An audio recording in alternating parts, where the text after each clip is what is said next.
بسم الله الرحمن الرحيم.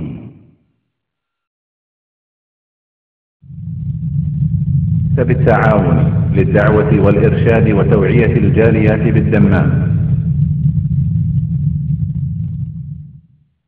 بسم الله الرحمن الرحيم.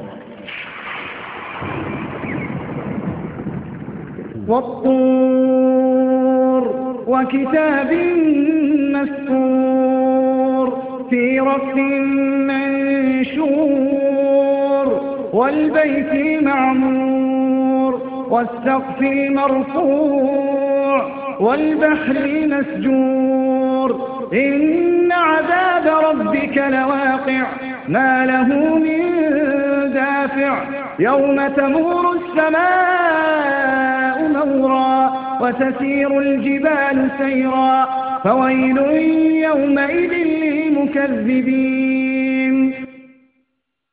بسم الله الرحمن الرحيم. الحمد لله رب العالمين والصلاة والسلام على سيد المرسلين نبينا محمد وعلى آله وصحبه أجمعين ومن تبعهم بإحسان إلى يوم الدين. أما بعد، فأعوذ بالله من الشيطان الرجيم. بسم الله الرحمن الرحيم. والطور وكتاب مسطور في رق منشور والبيت المعمور والسقف المرفوع والبحر المسجور إن عذاب ربك لواقع ما له من دافع يوم تمور السماء مورا وتسير الجبال سيرا فويل يومئذ للمكذبين. আল্লাহ পাক রব্বুল আলামিনের সমস্ত প্রশংসা যে আল্লাহ পাক কোরআনে কারীম নাযিল করেছেন এবং তার মাধ্যমে অসংখ্য মানুষকে হিদায়াত দান করেছেন। আল্লাহ পাক তাদের মধ্যে যেন আমাদেরকে শামিল করেন, আমিন। সালাত এবং সালাম নাযিল করেন নবী মুহাম্মদ রাসূলুল্লাহ সাল্লাল্লাহু আলাইহি ওয়াসাল্লাম প্রতি, যার প্রতি এই কোরআনে কারীম নাযিল হয়েছে এবং যার মাধ্যমে আল্লাহ পাক রব্বুল আলামিন মানব জাতির মধ্যে যাদেরকে আল্লাহ ভালোবেসেছেন তাদেরকে হিদায়াতের তৌফিক দান করেছেন। আল্লাহ পাক যেন আমাদেরকে সঠিক পথিক করেন এবং সিরাতে মুস্তাকিমের উপর অটল রাখেন এবং তার উপর আল্লাহ পাক রব্বুল আলামিন যেন আমাদেরকে মত দান করেন।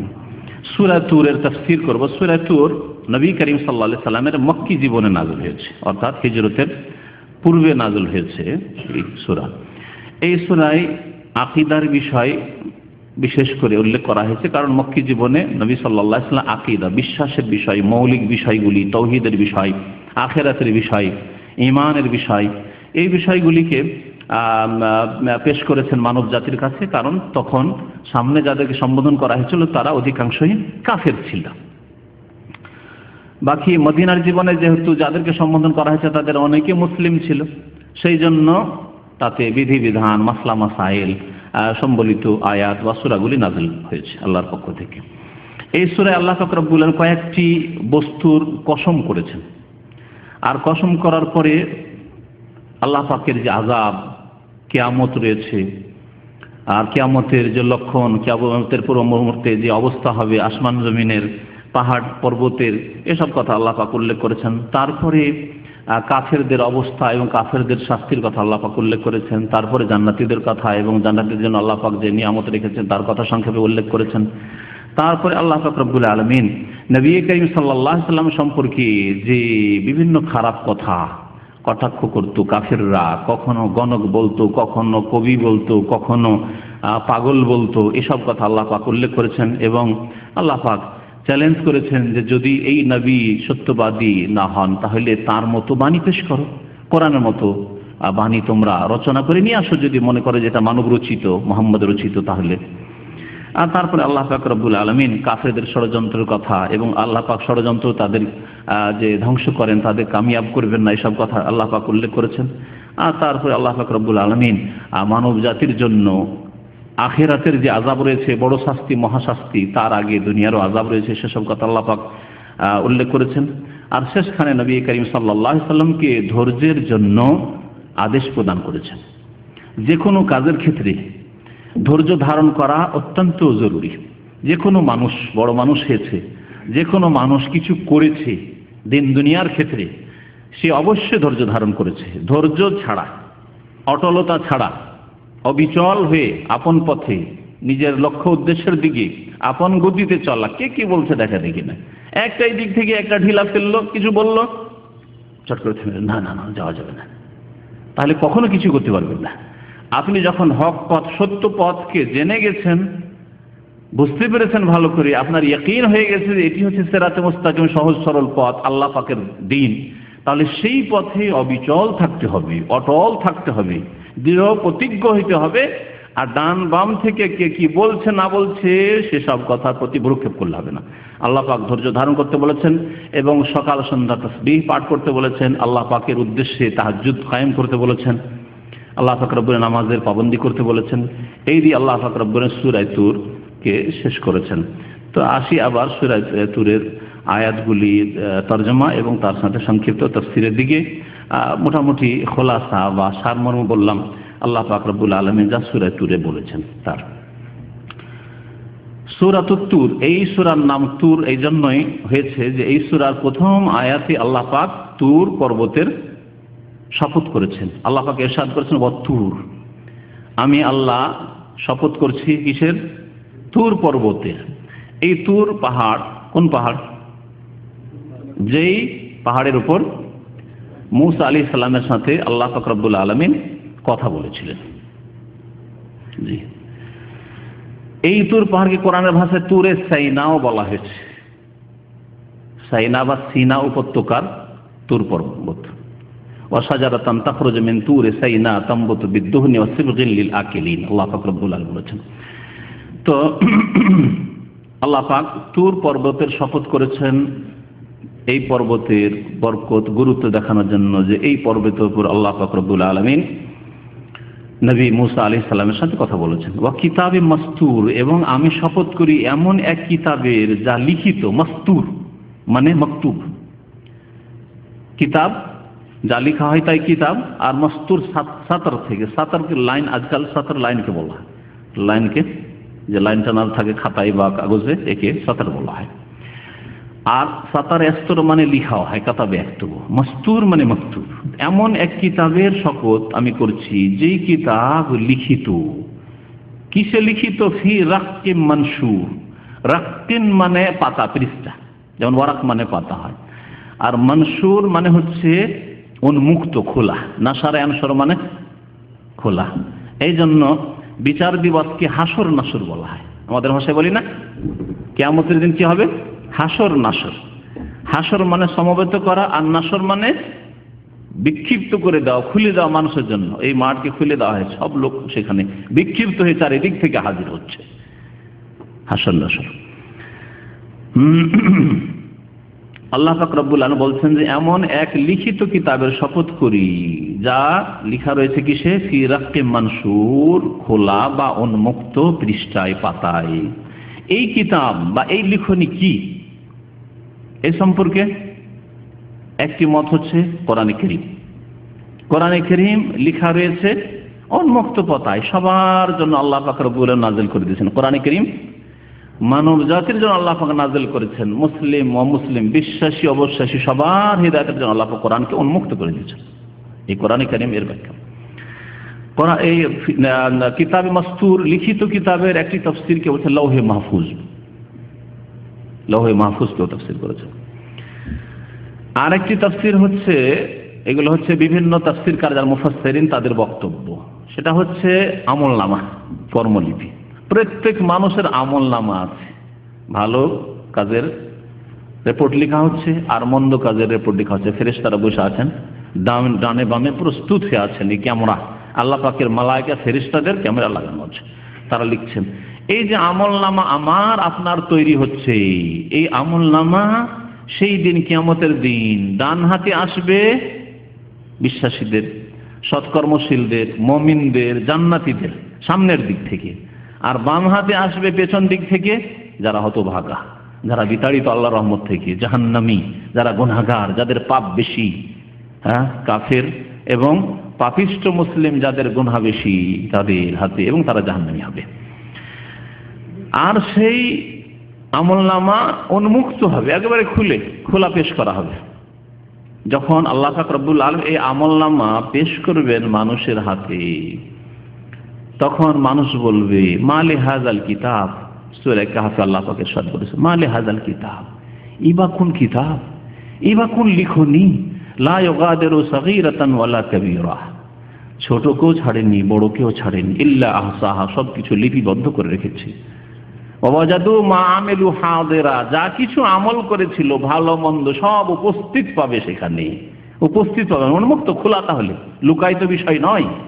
ওয়ালা ইয়াযলিমু রাব্বুকা আহাদা, আর হে নবী মুহাম্মদ সাল্লাল্লাহু আলাইহি ওয়াসাল্লাম, তোমার রব কোনো ব্যক্তির ওপর কিঞ্চিত পরিমাণও জুলুম করবেন না, জুলুম করবেন না। তো এই আমলনামাও হইতে পারে এর তাফসীর কিতাবে মাসতুর সিরাতে মনসুরে। ওয়াল বাইতুল মামুর, আল্লাহ পাক তৃতীয় শপথ করেছেন এমন এক ঘরের, যে ঘরের নাম হচ্ছে আল বাইতুল মামুর। আল বাইতুল মামুর, বাইতুল মামুর কোথায়? হ্যাঁ, আকাশে, সাত আকাশের উপর, তাই না? বাইতুল মামুর, নবী করিম সাল্লাল্লাহু আলাইহি ওয়াসাল্লাম যখন মেরাজে গেলেন, মেরাজের হাদিসে বাইতুল মামুর কথা আছে, তখন ইব্রাহিম আলাইহিস সালামকে দেখলেন যে বাইতুল মামুরে হেলান দিয়ে বসে আছে। আর এই বাইতুল মামুর সম্পর্কে বললেন নবী সাল্লাল্লাহু আলাইহি ওয়াসাল্লাম যে এই বাইতুল মামুর আসমানের ফেরেশতাদের জন্য ইবাদতখানা, বিশেষ আল্লাহ পাকের ইবাদতখানা, ইবাদতের ঘর। যেমন বিশেষ ইবাদতের ঘর কাবা, বাইতুল্লাহ আল্লাহর ঘর মক্কাতুল মুকাররমায়, এখানে মানুষের জন্য, জিনদের জন্য ইবাদতের ঘর আল্লাহ পাক তৈরি করেছেন। আর বাইতুল মামুর ফেরেশতাদের ইবাদত বন্দেগীর জন্য সাত আসমানের উপর আল্লাহ পাক তৈরি করেছেন। সেই বাইতুল মামুর আল্লাহ পাকের যে ঘর, সেই ঘর ফেরেশতাদের যে আবাদ, এই বাইতুল্লাহকে আবাদ করতে আসে এমন এক জাতি যারা গুনাহ করে, নেকিও করে। অনেকে গুনার বোঝা নিয়ে সেখানে হাজির হচ্ছে, তাই না? কিন্তু বাইতুল মামুর যে আবাদ করতে যারা যায় ইবাদত বন্দেগীর মাধ্যমে, তাদের দ্বারা কোনো গুনাহ হয় না। লা ইয়াসুনাল্লাহ মা আমারহুম, আল্লাহ পাক বলেছেন যে আল্লাহ পাক আদেশ করেছেন, সেই ক্ষেত্রে কোনো তারা বিরুদ্ধাচার নাফরমানি করেন না। ওয়া ইয়াফআলুনা মা ইউমারুন, যাই আদেশ হয় তাদেরকে তাই তারা পালন করে থাকেন, অর্থাৎ ফেরেশতাগণ। নবী করিম সাল্লাল্লাহু আলাইহি ওয়াসাল্লাম মেরাজের হাদিসে বলছেন যে প্রত্যেক দিন ৭০,০০০ ফেরেশতা ওই ঘরে প্রবেশ করেন ইবাদতের জন্য, আর তারপরে কিয়ামত হয়ে যাবে আর তাদের পালা আসবে না। তাহলে কত সংখ্যা ফেরেশতা রয়েছে। আর যখন থেকে আল্লাহ পাক আসমান জমিন বাইতুল মামুর সৃষ্টি করেছেন, তখন থেকে এই সিলসিলা চলে আসছে ধারাবাহিকভাবে। একদল ফেরেশতা ৭০,০০০ ঢুকছেন, ইবাদত করে বের হচ্ছেন, কিয়ামত পর্যন্ত অপেক্ষায় থাকবেন যে একবার সবার পালা হয়ে গেলে আবার দ্বিতীয়বার পালা যদি শুরু হয় তো আমরা পাবো, আর কারো পালার সুযোগ আসবে না, পৃথিবী আসমান জমিন সব ধ্বংস হয়ে যাবে। অসংখ্য ফেরেশতা আল্লাহ পাক রব্বুল আলামিনের রয়েছেন। আল্লাহ পাক রব্বুল আলামিন তাহলে এই বাইতুল মামুরের শপথ করেছেন। মামুর কেন বলা হয় এই বাইতকে? আমারা ইয়ামুরুক মানে হচ্ছে আবাদ করা, এমন এক ঘর যা আবাদকৃত, আল্লাহ পাকের ইবাদত বন্দেগীর মাধ্যমে আবাদকৃত। এজন্য আসল আবাদ হচ্ছে ইবাদত বন্দেগী দিয়ে আবাদ করা। মসজিদ সম্পর্কে আল্লাহ পাক ইরশাদ করেছেন, ইন্নামা ইয়ামুরু মাসাজিদাল্লাহি মান আমানা বিল্লাহি ওয়াল ইয়াউমিল আখির। সূরা তাওবা আল্লাহ পাক ইরশাদ করেছেন, ইন্নামা ইয়ামুরু মাসাজিদাল্লাহ, আমারা আমর, ওখান থেকে হচ্ছে ইসম মাফউল এসে মামুর। নিঃসন্দেহে ইন্নামা ইয়ামুরু মাসাজিদাল্লাহ, আল্লাহ পাকের মসজিদগুলিকে আবাদ করে কারা? মান আমানা বিল্লাহ, যারা আল্লাহর প্রতি বিশ্বাসী, ওয়াল ইয়াউমিল আখির, পরকালে বিশ্বাসী, ওয়া আকামাস সালাত ওয়া আতাস যাকাত, নামাজ কায়েম করে যারা, তারা আবাদ করে। আর যাকাত প্রদান করে যারা, তারা আবাদ করে। ওয়ালাম ইয়াখশা ইল্লাল্লাহ, আল্লাহ ছাড়া কাউকে ভয় করে না, তারা আল্লাহর মসজিদ আবাদ করে। তাহলে শুধু পয়সা আছে সেজন্য মসজিদ তৈরি করে দিয়ে দিল, বড় বড় মসজিদ তৈরি করে দিল, আর লাখ লাখ টাকা দান করলো, অথচ মসজিদে নামাজ পড়তে চায় না, পরকাল সম্পর্কে সজাগ নয়, সচেতন নয়, পরকাল সম্পর্কে তৎপর নয় যে পরকালের জন্য কিছু সম্বল গ্রহণ করি, বেআমল। পয়সা আছে সেজন্য দান খায়রাত করে, তারা মসজিদ আবাদ করে না। মসজিদ শুধু নির্মাণ করে দিলেই আর মসজিদে চাঁদা দিলেই মসজিদ আবাদ করা হয় না, বরং মসজিদ আবাদ কারা করে? যারা আল্লাহ প্রতি বিশ্বাসী, পরকালে বিশ্বাসী, একমাত্র আল্লাহকে ভয় করে, নামাজ কায়েম করে, 5 ওয়াক্ত মসজিদে হাজির হয়, তারা মসজিদ আবাদ করে, আল্লাহর ঘর আবাদ করে। তো এমন এক ঘরের শপথ করছি, আল্লাহ পাক বলছেন যেই ঘর আবাদকৃত আল্লাহ পাকের ফেরেশতা দিয়ে, আল মামুর মানে আবাদকৃত। ওয়াসতাকফিল মারফু, আর সুউচ্চ ছাদের শপথ বা সমুন্নত ছাদের শপথ। কোন ছাদ আবার? এই ছাদ যে 1 হাত দূরে 2 হাত দূরে, হ্যাঁ, মসজিদের ছাদ। কোন ছাদ? আসমান। তাহলে এটা হচ্ছে প্রসিদ্ধ তাফসীর, কিন্তু আরেকটি তাফসীর আছে। ওয়াসতাকফিল মারফু, সাকফ মানে হচ্ছে ছাদ, আর মারফু রাফা ইয়ারফা মানে যেটা সমুন্নত সুউচ্চ, যেটা উপরে উঠানো। তো এমন এক ছাদের শপথ করছি যা সমুন্নত, সেই ছাদ হচ্ছে আসমান। তো আল্লাহ পাক আসমানের শপথ করেছেন এখানে সুউচ্চ ছাদ বলে, অন্য জায়গায় স্পষ্ট আসমানের আল্লাহ পাক কসম করেছেন। হ্যাঁ, ওয়াসসামায়ে যাতিল বুরুজ, হ্যাঁ, ওয়াসসামায়ে যাতিল বুরুজ আল্লাহ পাক রব্বুল আলামিন শপথ করেছেন। তো আল্লাহ পাক রব্বুল আলামিন সুউচ্চ ছাদের শপথ করেছেন, অর্থাৎ আসমানের শপথ করেছেন। আর কোন কোন তাফসীরকার বলছেন যে না, এই সুউচ্চ ছাদ হচ্ছে আল্লাহ পাকের আরশ, যা আসমানের উপরে। 7 আসমান, আর 7 আসমানের উপর যে আল্লাহ পাকের আরশ রয়েছে, সেই আরশ সমস্ত আসমানকে ঘিরে আছে, সমস্ত আসমানকে ঘিরে আছে, আর সমস্ত আসমানের ওপরে, সবকিছুর ওপরে। তাহলে সুউচ্চ ছাদ হচ্ছে আল্লাহ পাকের আরশ, যা 7 আসমানের ওপরে। এই একটি তাফসীরকারগণ করেছেন। ওয়াল বাহরিল মাসজুর, এবং এমন সমুদ্রের শপথ করি যা উত্তোলিত বা উদ্বেলিত, যেই সমুদ্রে আগুন লাগিয়ে দেওয়া হবে। কত সমুদ্র আছে চিন্তা করেন দেখি। এখানে ছোট উপসাগরে দাঁড়ালে মনে হয় পানি আর পানি, পানি আর পানি। যদি মহাসাগর, প্রশান্ত মহাসাগর, আটলান্টিক মহাসাগর, ভারত মহাসাগরের পাশে দাঁড়ান, চারিদিকে পানি আর পানি। এই পৃথিবীর যদি নকশা ভালো করে দেখেন, এত মানুষ থাকা সত্ত্বেও, এতগুলো দেশ থাকা সত্ত্বেও শুধু পানি আর পানি যার নজর আছে। আর পানির সংখ্যাই বেশি, স্থল চাইতে জলভাগের সংখ্যাই বেশি বা পরিমাণ বেশি। 4 ভাগের 3 ভাগ। তো আল্লাহ পাক রব্বুল আলামিন এমন এক বিষয়ের শপথ করেছেন, সেটা হচ্ছে সমুদ্র বা বস্তুর শপথ করেছেন। সমুদ্র, সেই সমুদ্র কি করে দেওয়া হবে? উত্তাল করে দেওয়া হবে, উত্তাল করে দেওয়া, আগুন লাগিয়ে দেওয়া হবে। আর যে জাহান্নাম আল্লাহ তৈরি করে রেখেছে, সেই জাহান্নামে একাকার করে দেওয়া হবে, অর্থাৎ এই সমুদ্রগুলিও জাহান্নামে পরিণত হয়ে যাবে। আর জাহান্নামে এত খালি থেকে যাবে, এত শূন্য থেকে যাবে যে আল্লাহ পাক রব্বুল আলামিন এক বিশাল বিশাল দল নিয়েছে মানুষ আর জিনের, জাহান্নামে নিক্ষেপ করতেই থাকবেন তার ফেরেশতাদের মাধ্যমে। আর জিজ্ঞাসা করবেন যে হালিম তালাতে, সূরা কাফের তাফসীর আসছে, কয়েক সপ্তাহ পর ইনশাআল্লাহ সূরা কাফে আমরা পৌঁছিব। আল্লাহ পাক কি জিজ্ঞেস করবেন? ইয়াউমা নাকুলু লিজাহান্নামা হালিম তালাতে। আল্লাহ বলছেন সেই দিনকে স্মরণ করো যেদিন আমি জাহান্নামকে উদ্দেশ্য করে বলবো হালিম তালাতে, পেট ভরেছে। ফাতাকুলু, তখন কি বলবে জাহান্নাম? হালমিন মাজিদ, আর বেশি কিছু আছে? আর আছে? খাই খাই খাই খাই মিটবে না, জাহান্নামের পেট ভরবে না। সেই জাহান্নামে পরিণত করে দেওয়া হবে। একটি তাফসীর আল বাহরিল মাসজুর, আর মাসজুর মানে কেউ কেউ বলেছেন ভর্তি, এমন সমুদ্র যা পানিতে ভর্তি, পানি আর পানি। এটাও তাফসীর হতে পারে, যা কেউ কেউ তাফসীর করেছেন। কয়টি বিষয়ের আল্লাহ শপথ করলেন? তুরের, এবং লিখিত কিতাবের, বাইতুল মামুরের, আর সুউচ্চ ছাদের, আর উত্তালকৃত সমুদ্রের। এই 5টি শপথ করার পরে আল্লাহ বলছেন যেই উদ্দেশ্যে বা যেই বিষয়টিকে অকাট্যভাবে বলার জন্য আল্লাহ শপথ করেছে, তা হচ্ছে ইন্না আযাবা রাব্বিকা লাওয়াকি। এটাকে বলা হয় জওয়াবে কাসাম, আরবি গ্রামে বলা হয় জওয়াবে কাসাম। কি জন্য শপথ করলেন? যেমন আপনি শপথ করেছেন, আল্লাহর কসম করে বলছি ভাই, এর বাড়ি পর্যন্ত যাব না আমি, এই যে এর বাড়ি যাব না আমি, এটা হচ্ছে জওয়াবে কাসাম। এর উদ্দেশ্যে আপনি আল্লাহর কসম বললেন। ইন্না আযাবা রাব্বিকা লাওয়াকি, নিশ্চয় হে নবী মুহাম্মদ সাল্লাল্লাহু আলাইহি ওয়াসাল্লাম, তোমার রবের আযাব অবশ্যই অবশ্যই আসবে, অবশ্যই অবশ্যই সংঘটিত হবে। মা লাহু মিন দাফি, তোমার রবের আযাব দুনিয়ার আযাব এবং আখিরাতের আযাব, জাহান্নামের আযাব, কবর জীবনের আযাব।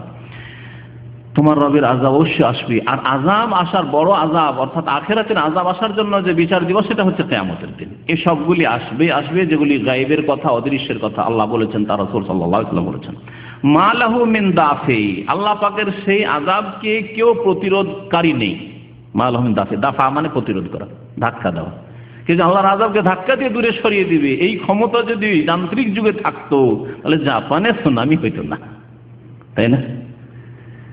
এত উন্নত দেশগুলিতে আল্লাহ পাকের আযাব তাহলে আসতো না। ইন্না আযাবা রাব্বিকা লাওয়াকি মা লাহু মিন দাফি, কোন শক্তি নেই যেই শক্তি এই আযাবকে দূরে সরাতে পারে, প্রতিরোধ করতে পারে।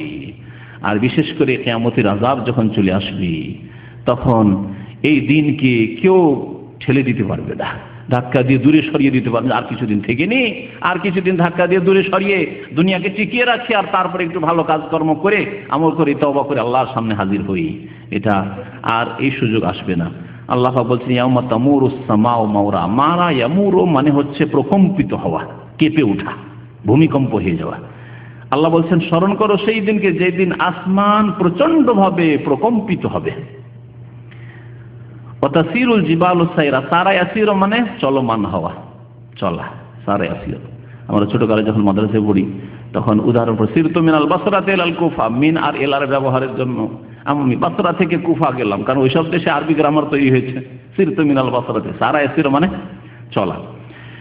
তো আল্লাহ বলছেন ওয়াতাসিরুল জিবালু সাইরা, সেই দিন পাহাড় পর্বতমালা দ্রুতভাবে চলমান হবে, আর এত হালকা হয়ে যাবে, মেঘ যেমন হালকা হয়ে আছে এর চাইতে হালকা, ধ্বনিত তুল কাল এহনিল মানফুস, ধ্বনিত তুলের মতো, ধ্বনিত উনের মতো হালকা হয়ে যাবে এই এত ভারী পাহাড় পর্বতমালা। ফাওয়াইলু ইয়াউমাইযিন লিল মুকাজ্জিবিন, সেই দিন দুর্ভোগ হবে, সর্বনাশ হবে লিল মুকাজ্জিবিন, মিথ্যাবাদীদের জন্য, যারা আল্লাহকে মিথ্যা মনে করেছে, আল্লাহর দ্বীনকে মিথ্যা মনে করেছে, আল্লাহর রাসূলকে মিথ্যা মনে করেছে, আল্লাহর কোরআনকে মিথ্যা মনে করেছে, আল্লাহ পাকের নাযিলকৃত বিধানকে অস্বীকার করেছে, জান্নাত জাহান্নামকে মিথ্যা মনে করেছে। পরকাল উঠতে হবে, জবাব দিতে হবে। সর্বপ্রথম আল্লাহ নামাজ সম্পর্কে জিজ্ঞাসা করবেন, মুসলিমকে বলেন কোনো পরোয়াই নেই। ওয়াইলু ইয়াউমাইযিন লিল মুকাজ্জিবিন, এইরকম মিথ্যাবাদী যারা মিথ্যা মনে করেছে, কোরআন হাদিসের কথা বিশ্বাস করেনি, একদিন যাবে আল্লাহর সামনে হাজির হইতে হবে, জবাব দিতে হবে প্রথম নামাজ সম্পর্কে, বিশ্বাসই করেন। যাবেন আল্লাহর সামনে জবাব দিতে হবে, আল্লাহ পাক বান্দার হক মাফ করবেন না, এক পয়সা কারো খেয়ে মরবেন, ধার নিয়ে উদাও হয়ে যাবে, আল্লাহ মাফ করে, বিশ্বাস হয়নি, লাখ লাখ টাকা নিয়ে পালিয়ে গেছে। ওয়াইলু ইয়াউমাইযিল মুকাজ্জিবিন, এইরকম যারা মিথ্যাবাদী, যারা আল্লাহ পাকের সব কথাকে, রসুলের কথাকে মিথ্যা মনে করেছে, তাদের জন্য দুর্ভোগ রয়েছে সেই দিন। আল্লাযীনা হুম ফী খাউযিন ইয়ালআবুন, তাদের কিছু খারাপ গুণ আল্লাহ পাক তুলে ধরছেন। কারা মিথ্যাবাদী? যারা নিজের খেলাধুলায় মগ্ন থাকে, ফী খাউযিন অনর্থক খেলাধুলা, খোদ, ইয়ালআবুন তারা মুক্ত থাকে, মগ্ন থাকে, দুনিয়ার খেলাধুলায় মগ্ন রয়েছে, দুনিয়াতে মেতে রয়েছে। পরকালের কথা বলেন, ইবাদত বন্দেগীর কথা বলেন, দ্বীনের কথা বলেন, ধর্মের কথা বলেন, তাওহীদের কথা বলেন, কোনো পরোয়া নেই তার। মরতে হবে বলেন, এটা কাফের যেমন জানে যে মরতে হবে, এতে মুসলিমও জানে মরতে হবে, কিন্তু মরার পরে কি হবে বিশ্বাস নেই তার। দুনিয়ার খেলায় মেতে রয়েছে যারা। ইয়াউমা ইউদআউনা ইলা নারি জাহান্নামা দা, সেই দিন তাদেরকে জাহান্নামের দিকে প্রচন্ডভাবে ধাক্কা দেওয়া হবে, ধাক্কা দিয়ে ঠেলে দেওয়া হবে। তাহলে জাহান্নামীদেরকে মুখের ভরে টেনে হেঁচড়েও নিয়ে যাওয়া হবে, যেমন রয়েছে এই কথা কোরআন হাদিসে। এইরকমই আল্লাহ পাক বলছেন তাদেরকে প্রচন্ড আঘাত করে ধাক্কা দিয়ে নিয়ে যাওয়া হবে। ইউদআউনা, এখান থেকে সূরায়ে আরাইতাল্লাযী ইউকাযযিবু সূরাতুল মাউনে আছে, আরাইতাল্লাযী ইউকাযযিবুদ্দিন ফাযালিকাল্লাযী ইয়াদউল ইয়াতীম, যারা ইয়াতীমকে কি করত? ধাক্কা দিত, গলায় ধাক্কা দিত, যা এখানে চলে এসেছিস, বারবার করে প্রতিদিন আসিস, খাবার করে, পয়সা করে, ইয়াদউল ইয়াতীম, ইয়াতীমকে ধাক্কা দিত।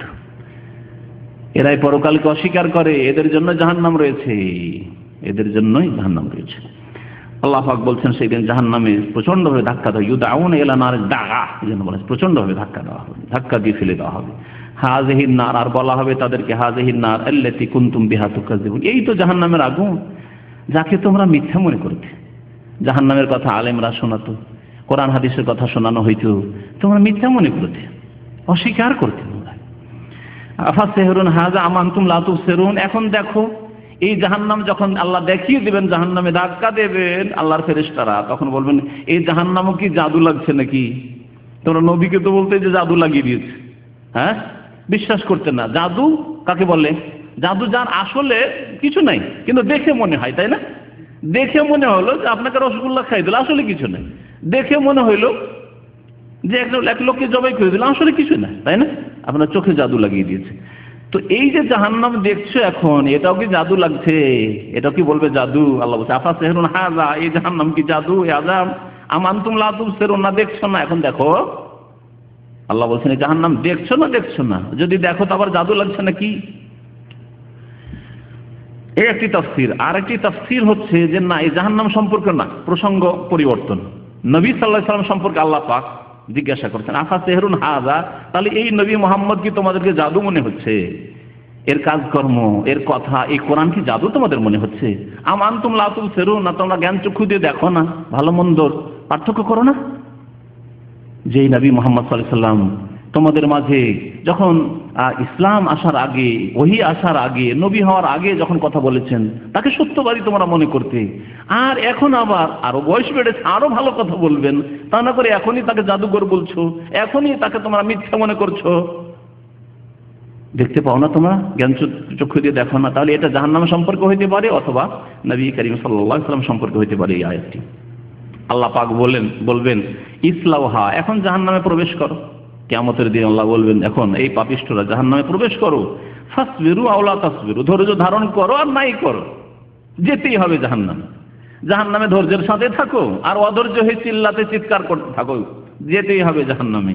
সাওয়াউন আলাইকুম, তোমাদের জন্য দুটোই সমান, ধৈর্য ধরা আর না ধরা দুটোই সমান। ইন্নামা তুজজাউনা মা কুনতুম তা'মালুন, তোমরা যা কিছু করতে তার তোমাদেরকে নিঃসন্দেহে প্রতিদান দেওয়া হবে। ইন্নাল মুত্তাকিনা ফি জান্নাতিন নাঈম, এখন জান্নাতীদের কথা আল্লাহ পাক বলেছেন। যখনই জাহান্নামীদের কথা আল্লাহ বলেছেন তখনই জান্নাতীর কথা বলেছেন, যখনই আল্লাহ জাহান্নামের কথা বলেছেন তখনই আল্লাহ পাক জাহান্নামের, যাতে করে মাপকাঠিটা ঠিক থাকে, ব্যালেন্সটা ঠিক থাকে। আপনি আশাও রাখেন আর ভয়ও রাখেন, যাতে করে আশাও রাখেন আল্লাহ পাকের কাছে রহমতের ঈমান নিয়ে এসে এবং সৎ আমল করে, আর আল্লাহ যেন ভয়ও থাকে, জাহান্নামের ভয়ও থাকে। ইন্নাল মুত্তাকিন, নিশ্চয়ই যারা আল্লাহ ভীরু, যারা সংযত পাপমুক্ত জীবন যাপন করে, তারা কোথায় অবস্থান করবে? ফি জান্নাত, বহু জান্নাতে, বহু বাগানে জান্নাতে অবস্থান করবে। নাঈম, আর নিয়ামত ভরা স্থানে, নাঈম নিয়ামতের জায়গায়, আল্লাহ পাকের যে নিয়ামত রয়েছে, আরাম আয়েশের জায়গা রয়েছে, সেখানে বসবাস করবে। ফাকিহিনা বিমা আতাহুম রাব্বুহুম, তাদের প্রতিপালক যা তাদেরকে দেবেন তাতে তারা খুশিতে থাকবে, বা তা তারা ভোগ করবে। ফাকিহিন, বা তারা তাতে আমোদে থাকবে। ওয়া ওয়াকাহুম রাব্বুহুম আযাবুল জাহিম, এবং তাদের রব তাদেরকে রক্ষা করবেন জাহান্নামের আযাব থেকে। যারা মুত্তাকি, যারা পাপ মুক্ত, গুনাহ থেকে যারা বেঁচে থেকেছে, তাদেরকে তাদের রব জাহান্নামের আযাব থেকে রক্ষা করবেন। আল্লাহ পাকের ওয়াদা, আল্লাহ যেন আমাদেরকে জাহান্নামের আযাব থেকে রক্ষা করেন। কুলু ওয়াশরাবু হানিয়া, আল্লাহ পাকের পক্ষ থেকে ইরশাদ হবে জান্নাতীদের জন্য, তোমরা খাও, ওয়াশরাবু পান করো, হানিয়ান তৃপ্তির সাথে, মজা করে। হানিয়ান মানে মজা করে বলতে পারেন, আর তৃপ্তির সাথেও বলতে পারেন। বিমা কুনতুম তা'মালুন, কারণ তোমরা দুনিয়াতে ভালো আমল করেছিলে, তোমাদের ভালো আমলের বিনিময়ে। তাই ভালো আমলের বিনিময়ে আল্লাহ পাকের রহমত হবে, ভালো আমল না হইলে আল্লাহ পাকের রহমত হবে না। আল্লাহ পাকের রহমতেই জান্নাত পাবে, কিন্তু আল্লাহ পাকের রহমত বিনা ঈমান আমলে হবে না। আল্লাহ পাক তারপরে ইরশাদ করেছেন যে জান্নাতীরা অবস্থান করবে কি সুন্দর জায়গায়, কি আরামে। মুত্তাকিইনা আলা সুরুরিন মাসফুফা, তার হেলান দিয়ে থাকবে। মুত্তাকিইন, ইত্তিকা মানে হচ্ছে হেলান, এর নাম হচ্ছে ইত্তিকা। তারা হেলান দিয়ে থাকবে আলা সুরুরিন মাসফুফা, সারিবদ্ধ আসনে। শরীরের জমা হচ্ছে সুরুর, তারা সারিবদ্ধ আসনে হেলান দিয়ে থাকবে। ওয়াজাওয়াজনাহুম বিহুরিন ঈন, এবং তাদেরকে আমি বিবাহ দিয়ে দিব। ওয়াজাওয়াজনা, আল্লাহ বলছেন, সুবহানাল্লাহ। জান্নাতীদের আল্লাহ কি করবেন? বিবাহ দেবেন। আল্লাহ বলছেন ওয়াদা আল্লাহ পাক, ওয়াজাওয়াজনাহুম, তাদেরকে বিবাহ বন্ধনে আবদ্ধ করে দেব। বিহুরিন ঈন, এমন এমন সুন্দরী রমণীর সাথে, অত্যন্ত ফর্সা, আর ঈন বড় বড় ডাগর, চোখওয়ালি, চোখ বিশিষ্ট, তাদের সাথে আমি তাদের বিবাহ পড়িয়ে দেব। আল্লাহ পাক যেন আমাদের জান্নাতুল ফিরদৌস দান করেন। ওয়াল্লাযীনা আমানু, এবং যারা ঈমান নিয়ে আসবে। ওয়াত্তাবাআতহুম যুররিয়াতুহুম বিঈমান, এবং তাদের সন্তান সন্ততিরা ঈমানের সাথে তাদের অনুসরণ করবে। কার কথা বলে আল্লাহ? যারা নিজেরা ঈমান নিয়ে আসবে এবং তাদের ছেলে মেয়েরা তাদের ঈমানের সাথে কি করবে? অনুসরণ করবে। বাপ যেমন ছিল, মা যেমন ছিল, তেমন ছেলেরা হয়েছে।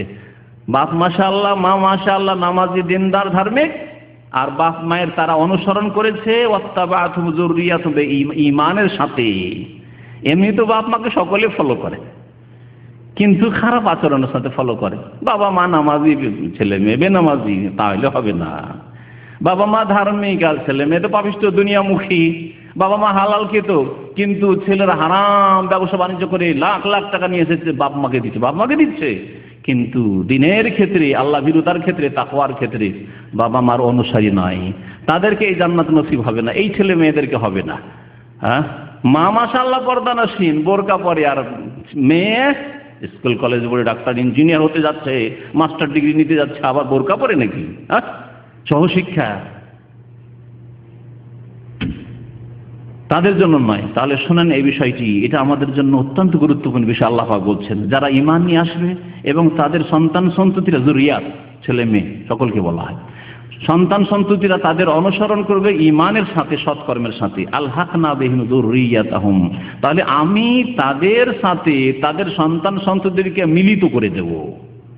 জান্নাতে যাবে সকলে, বাপ মাও জান্নাতে যাবে আর ছেলে মেয়েরাও জান্নাতে যাবে। সেখানে গিয়ে যদি দেখা যায় যে বাবা মা উচ্চ স্তরে চলে গেছে, আপার ক্লাসে চলে গেছে, আর এরা বি ক্লাসে সি ক্লাসে থেকে গেছে, তাহলে আমি আমার রহমতে, আল্লাহ পাক বলছেন, তাদেরকে ওই বাবা মায়ের কাছে পৌঁছে দেবো। যা, যখন বাবা মার অনুসরণ করে, বাবা মা নামাজি ছিল তোমরাও নামাজি, বাবা মা ধার্মিক ছিল তোমরাও ধার্মিক, কিন্তু তোমাদের নেকি কম হয়ে গেছে, তোমরা বি ক্লাস সি ক্লাসে চলে গেছো, চলো তোমাদেরকে তোমাদের বাবা মায়ের সাথে একসাথে থাকার সুযোগ দিচ্ছি জান্নাতে। সুবহানাল্লাহ।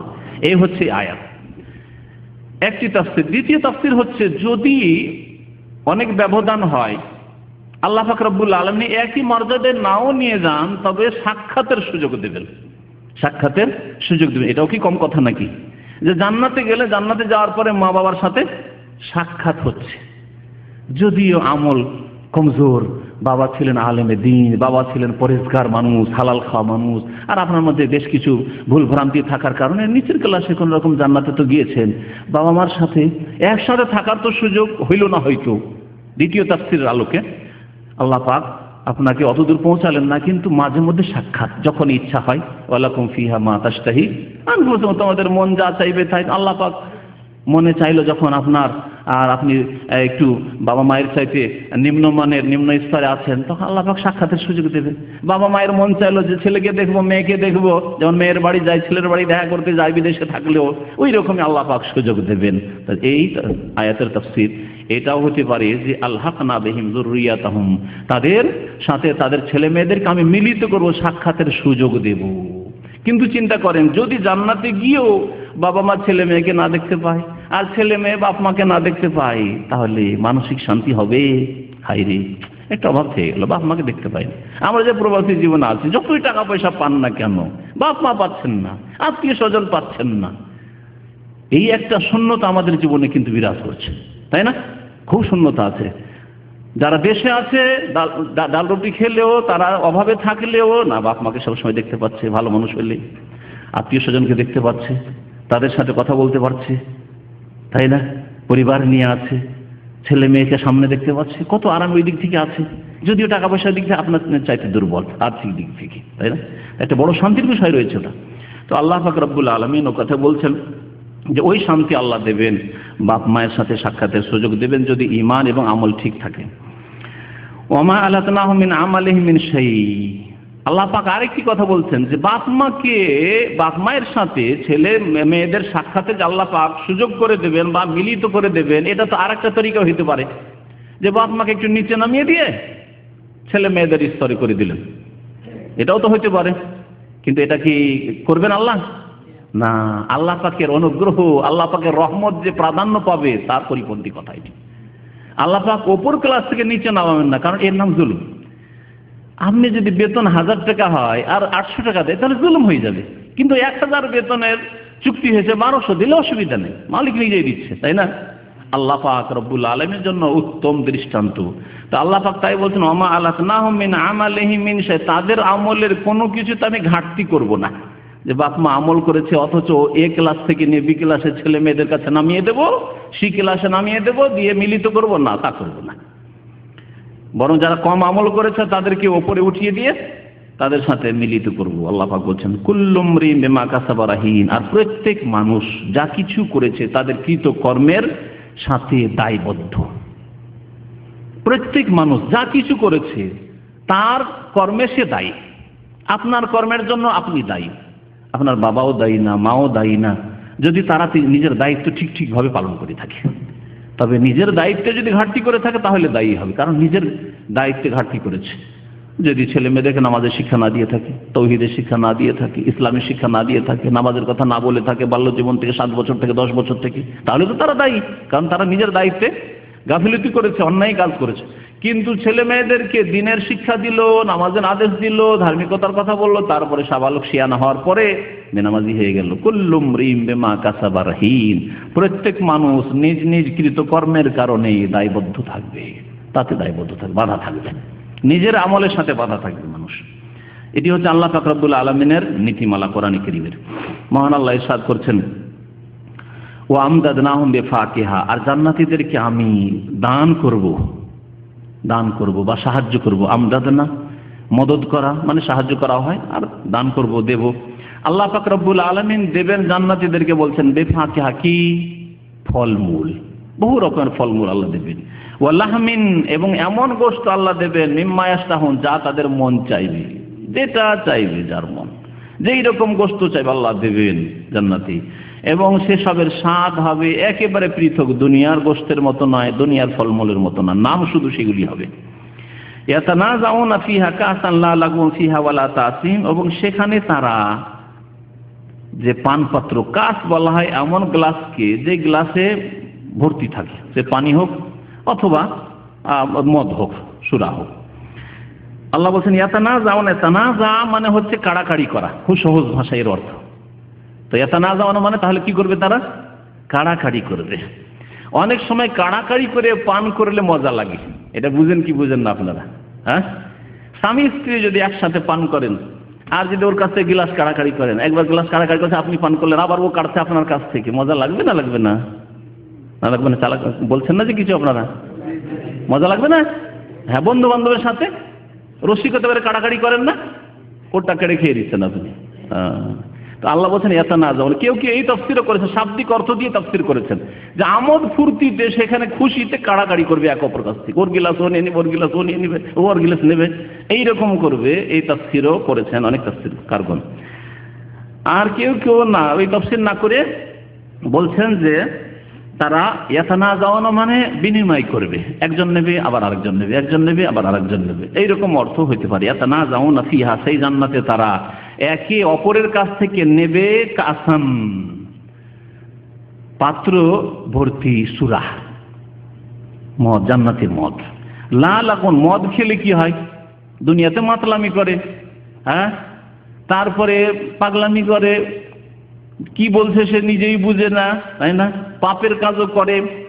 আল্লাহ বলছেন যে জান্নাতি মদ খেয়ে লা লাগুন ফিহা, সেখানে কোনো বকবকানি হবে না বেহুদা কথার, সেখানে কোনো অনার্থক কথা হবে না। দেখেছেন কোনদিন মদ খাওয়া লোককে কি কি বকতে থাকে? সেও বুঝে না যে কি বকছিলাম, পরে হুঁশ আসার পরে। সেখানে কোনো বেহুদা বকবকানি থাকবে না, অনর্থক কথাও থাকবে না। ওয়ালা তাসিম, না কোনো গুনাহ হবে সেখানে মদ খেয়ে। আর দুনিয়াতে মদ খেয়ে কত রকমের গুনাহ। এই জন্য নবী সাল্লাল্লাহু আলাইহি ওয়াসাল্লাম বলেছেন, মদ হচ্ছে উম্মুল খাবায়েস, যত গুনাহ, সমস্ত গুনার মূল, মা, গুনার মা। মদ খেয়ে শিরিকও করতে পারে, মদ খেয়ে মূর্তি পূজাও করতে পারে, মদ খেয়ে কবরে সিজদাও করতে পারে, মদ খেয়ে মায়ের সাথে জেনা করতে পারে, বুঝে নেই, কিছুই জানে না। মদ খেয়ে খুনও করতে পারে, মদ খেয়ে সব কিছুই করতে পারে, মদ খেয়ে তালাক দিতে পারে, কিছুই জানে না। একটু পরে হুঁশ হচ্ছে, তুমি তো তালাক দিয়েছো, না না না, কে বললো? কিছুই জানে না সে। উম্মুল খাবায়েসের জন্য মদকে বলা হয়েছে। মদ খাওয়ার পরে, মাদক দ্রব্য ব্যবহারের পরে যে কোনো পাপ মানুষের দ্বারা হইতে পারে। আর জান্নাতের মদ সম্পর্কে আল্লাহ বলছেন ওয়ালা তাসিম, সেখানে কোনো গুনাহ হবে না। আল্লাহ পাকের এই জান্নাতের মদ পান করে কোনো গুনাহ হবে না। ওয়ায়াতুফু আলাইহিম গিলমানুন লাহুম, নিজে উঠে নিতে হবে না। আমাদের অনেক সময় অফিসে নিজেই চা নিতে হয়, তাই না? আপনাকে ওটা করতে হবে না। ওয়ায়াতুফু আলাইহিম গিলমান, এবং তাদের ওপর ঘোরাফেরা করবে। ইয়াতুফু আলাইহিম, ঘুর ঘুর করে ঘুরে বেড়াবে।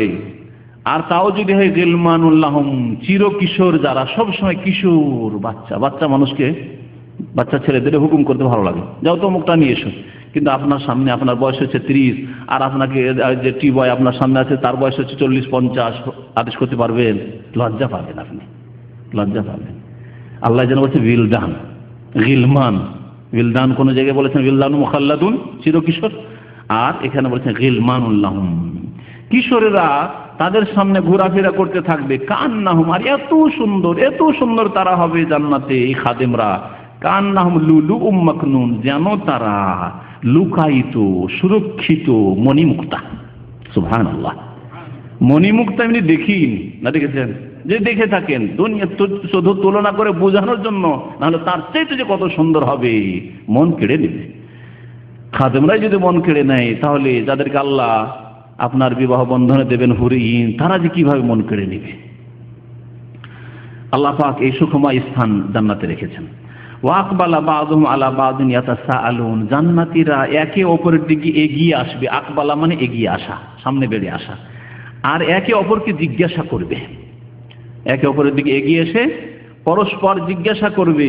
আর কি বলবে? কালু, তারা বল, ইন্না কুন্না কাবলু ফি আহলিনা মুশফিকিন, এর পূর্বে আমরা নিজ নিজ পরিবারে দুনিয়াতে বড় ভয়ে ভীত ছিলাম। মুশফিকিন বড় ভয়ে ভীত ছিল। আশফাকা ইশফাকু থেকে মুশফিকিন মানে ভীত থাকা, ভয় করা। দুনিয়াতে আমরা খুব ভয়ে ভীত ছিলাম। কেন ভয়ে ভীত ছিলাম? হতে পারে দুনিয়াতে তারা মজলুম ছিল, নির্যাতিত।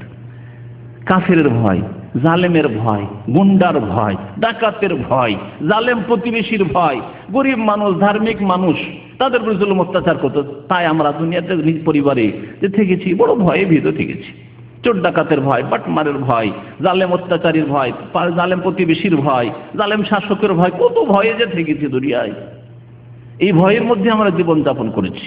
ইন্না কুন্না কাবলু ফি আহলিনা মুশফিকিন, এই একটা তাফসীর। আর আরেকটি ভয় হচ্ছে আখিরাত বলে, আগামী বলে ভয়। দুনিয়াতে আমরা ছিলাম, বড় আরামের সাথে জীবন যাপন করেছি, আর্থিক সচ্ছলতা ছিল, কিন্তু ভয় ছিল যে আল্লাহ আমাদের পরকালে কি হবে, বিচার দিবস আমাদের কি হবে, আল্লাহ কবরের জীবন আল্লাহ আমাদের কি হবে, এই ভয় আমাদের অন্তরে ছিল। এই যে আখিরাতের ভয় করেছি, এই জাহান্নামের ভয় করেছি, জান্নাত পাবো কিনা এই চিন্তায় ব্যতিব্যস্ত হয়েছি, সেই জন্য আল্লাহ জাহান্নাম থেকে রক্ষা করে আজকে জান্নাত দিয়েছেন। আপোষ এইগুলি তারা গল্প করবে। আল্লাহ পাক বলছেন ফামান্নাল্লাহু আলাইনা, তখন তারা বলবে আল্লাহ আমাদের উপর বড় অনুগ্রহ করেছেন। ওয়া ওয়াকানা আযাবাস সামুম, এবং আমাদেরকে লু হাওয়ার আযাব থেকে, লু হাওয়া বুঝেন তো, হ্যাঁ, গরম বিষাক্ত হাওয়া। সামুম এমনি সুম বলা হয় বিষকে, বিষাক্ত বাতাসের আযাব থেকে আল্লাহ আমাদেরকে রক্ষা করেছেন। অর্থাৎ জাহান্নামের আগুন থেকে যে বিষাক্ত বাতাস, এই বিষাক্ত বাতাস থেকে আল্লাহ পাক রব্বুল, বিষাক্ত বাতাসের আযাব থেকে আল্লাহ পাক আমাদেরকে রক্ষা করেছেন।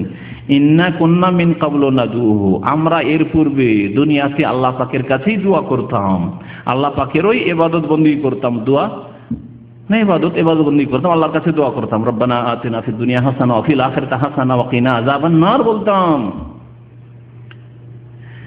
ইন্নাহু হুয়াল বাররুর রহিম, নিশ্চয় আল্লাহ পাক রব্বুল মহা অনুগ্রহকারী এবং দয়াবান। আল্লাহ পাক তারপরে ইরশাদ করছেন, হে নবী মুহাম্মদ সাল্লাল্লাহু আলাইহি ওয়াসাল্লাম, নবী সাল্লাল্লাহু আলাইহি ওয়াসাল্লাম সম্বোধন, ফাযাক্কির, তুমি মানুষকে উপদেশ দাও।